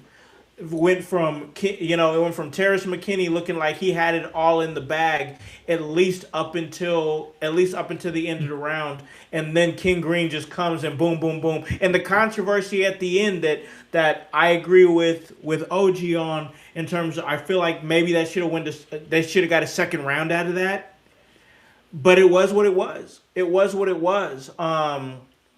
Batista picked up the win. Like Gonzo was kind of predicting that he would. That fight had a story in there in a way that Sandhagen kind of had things rolling until Batista kind of got that leg, and then everything turned around right after that. After he was limping out of the end of the first round. I'm getting in on the Gable Stevenson bandwagon early. I'm in on the Paddy Pimblett bandwagon. That guy's a vibe, and that was I know sometimes we're not like huge on like quick fights or whatever. Like I said, for me personally, my fight of the night was Roy Val versus Kavanaugh. That was a blast. But to see, for me personally, a moment of the night was seeing Gonzo come in and like, I like the big bravado of Paddy Pimblett, but he has something to prove to me. He has something that he has to prove to me. And on this very stream, he had that victory that made Gonzo have to say, you know what? this was the victory that made me say, I like the bravado, but he earned my respect. And that was a moment of the night for me. I just had a blast. This was a fun night. This was an absolute blast. Hey, House, what do you Yeah. think about the question that Fat Fighting's asked there about Connor? Let me pull it up. Yeah, let's you know what? Let's hit the chat. He says Conor still got one more fight on his contract. Do you think he'll still go? That's a great question. I think the spirit will say yes. The question is, what is the body gonna say? What is this injury? What's happening? Well, And, I don't know. and it could you could put it with what happened here. And again, I'm not putting him down. You could put another fight on, and maybe against Holloway. I don't think you could make it the main event. No, you can't, because at this point, with this injury, through no fault of his own, I mean, Yeah, it's the body, the human body is the human body, and it ages how it ages. But with this happening, do you really feel like, even though the name value is there, now that what happened has happened, can you trust this as a main event? I don't know if you can. yeah. Yeah, I think I think if he fights again, it'd probably be a co-main. That would make, yeah. I just, you know what, Gonzo, give me some of your thoughts on that from that perspective. Once again, I know that you're a big UFC follower. Do you feel like that with this happening? Do you feel like that they will trust Conor McGregor with the main event in the future ever again? I think a lot of it depends on what the injury is, Yeah, and like how long would the recovery time be? How hard of a recovery is it? I think if he gets healthy, if they can find an opponent that makes sense, whether it's Holloway again or somebody else, I think UFC would make it because it's going to make money, and yeah, it's a business. If it'll sell tickets, and and people are going to watch it. But I would think that they'll probably do it and try to like stack the card and make that like the co-main. That way, if yeah, the injury was to happen, you still have something else. yeah, Yeah. for sure. But yeah, I wouldn't be surprised if or if he gets healthy and wants to fight, they'll make a fight if they can with the because they got him for one more fight. And Yeah. TK, you know how TKO operates, they're gonna want that money. For sure. No, for sure. I agree with that. Voice, let me get some of your thoughts, man. Conor McGregor, obviously, we got this injury at the beginning of the fight. I mean, we didn't even. I feel like things would probably have moved a little bit differently if if maybe we would have got some fight out of it. But this happened at the very beginning of the fight. He's got one more fight. Conor McGregor, 37 years old, hasn't fought in 5 years. What do you think, man? Would you trust Conor McGregor with another main event, or would you talk about, or would you do with like what Gonzo and OG were kind of talking about, kind of putting him in like a co-main event to try to and maybe stack the card around him in case injury. Well, you would definitely have to do a main event because the it, for it to be a main event, you would have to have, for me, you would have to have Conor challenge the title, and who the fuck who has he beat recently to get that opportunity? So he would have to main event, but still, the name alone is still going to bring in people. People are still going to tune in to see Conor McGregor, especially something after this. The diehard Conor fans are going to want to see if he can still go. If he does come back and do another one. I know it's under contract. I get that, but you can't get blood out of a stone. So if the body can't go, the body can't go unless you're going to fucking wheel him in there and do wheelchair fights.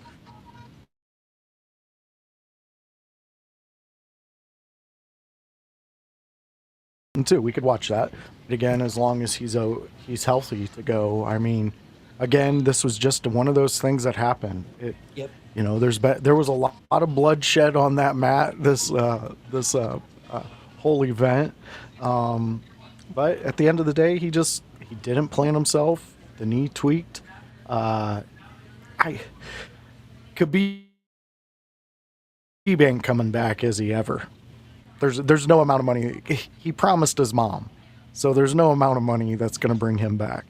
Because that would, to me, if you were going to make it a main event, it would have to be Khabib McGregor, and it just wouldn't happen. Man, I think the only I think the only other way you can make it a main event is if you done him and Holloway, ran it back and made it for the BMF title. okay, I could see that. I saw that thinking face on Voight. He was considering. He's like, I don't think you. I don't think there's any way. I think that's the only other fight besides what Khabib that you could do if you was going to try to do a main event. I don't think even the MBF, because of what happened here. And again, it was a freak accident, but people, you know how people are. It takes 5 years off, come back, last 10 seconds. Brittle boned old fucker. Yeah, That's what I mean. I'm not saying that. I'm saying I that's the way agree with people you. are. I agree with But what I you're don't think saying. there's any way. I don't think there's any way that it could be a main event. I think it'd have to be a co. I agree with what you're saying there, but the same people that say, "Oh yeah, he was off 5 years, only last 10 seconds," they'll tune in to see if he can make it longer than 10 seconds. Yeah, yeah. that's a great point, actually. And honestly, if you throw Khabib's name on there, if it happens, yeah, if I'm you not get saying it Khabib- will. If you put Khabib's name on there, yeah. Yeah, they will make that a main event, and it'll be one of the biggest fights for those couple months. Man. Oh shit, man! They just keep replaying that. Yeah, they are. Yeah, they sure do. I just looked back and saw it. All right, y'all. All right. This was a really great episode.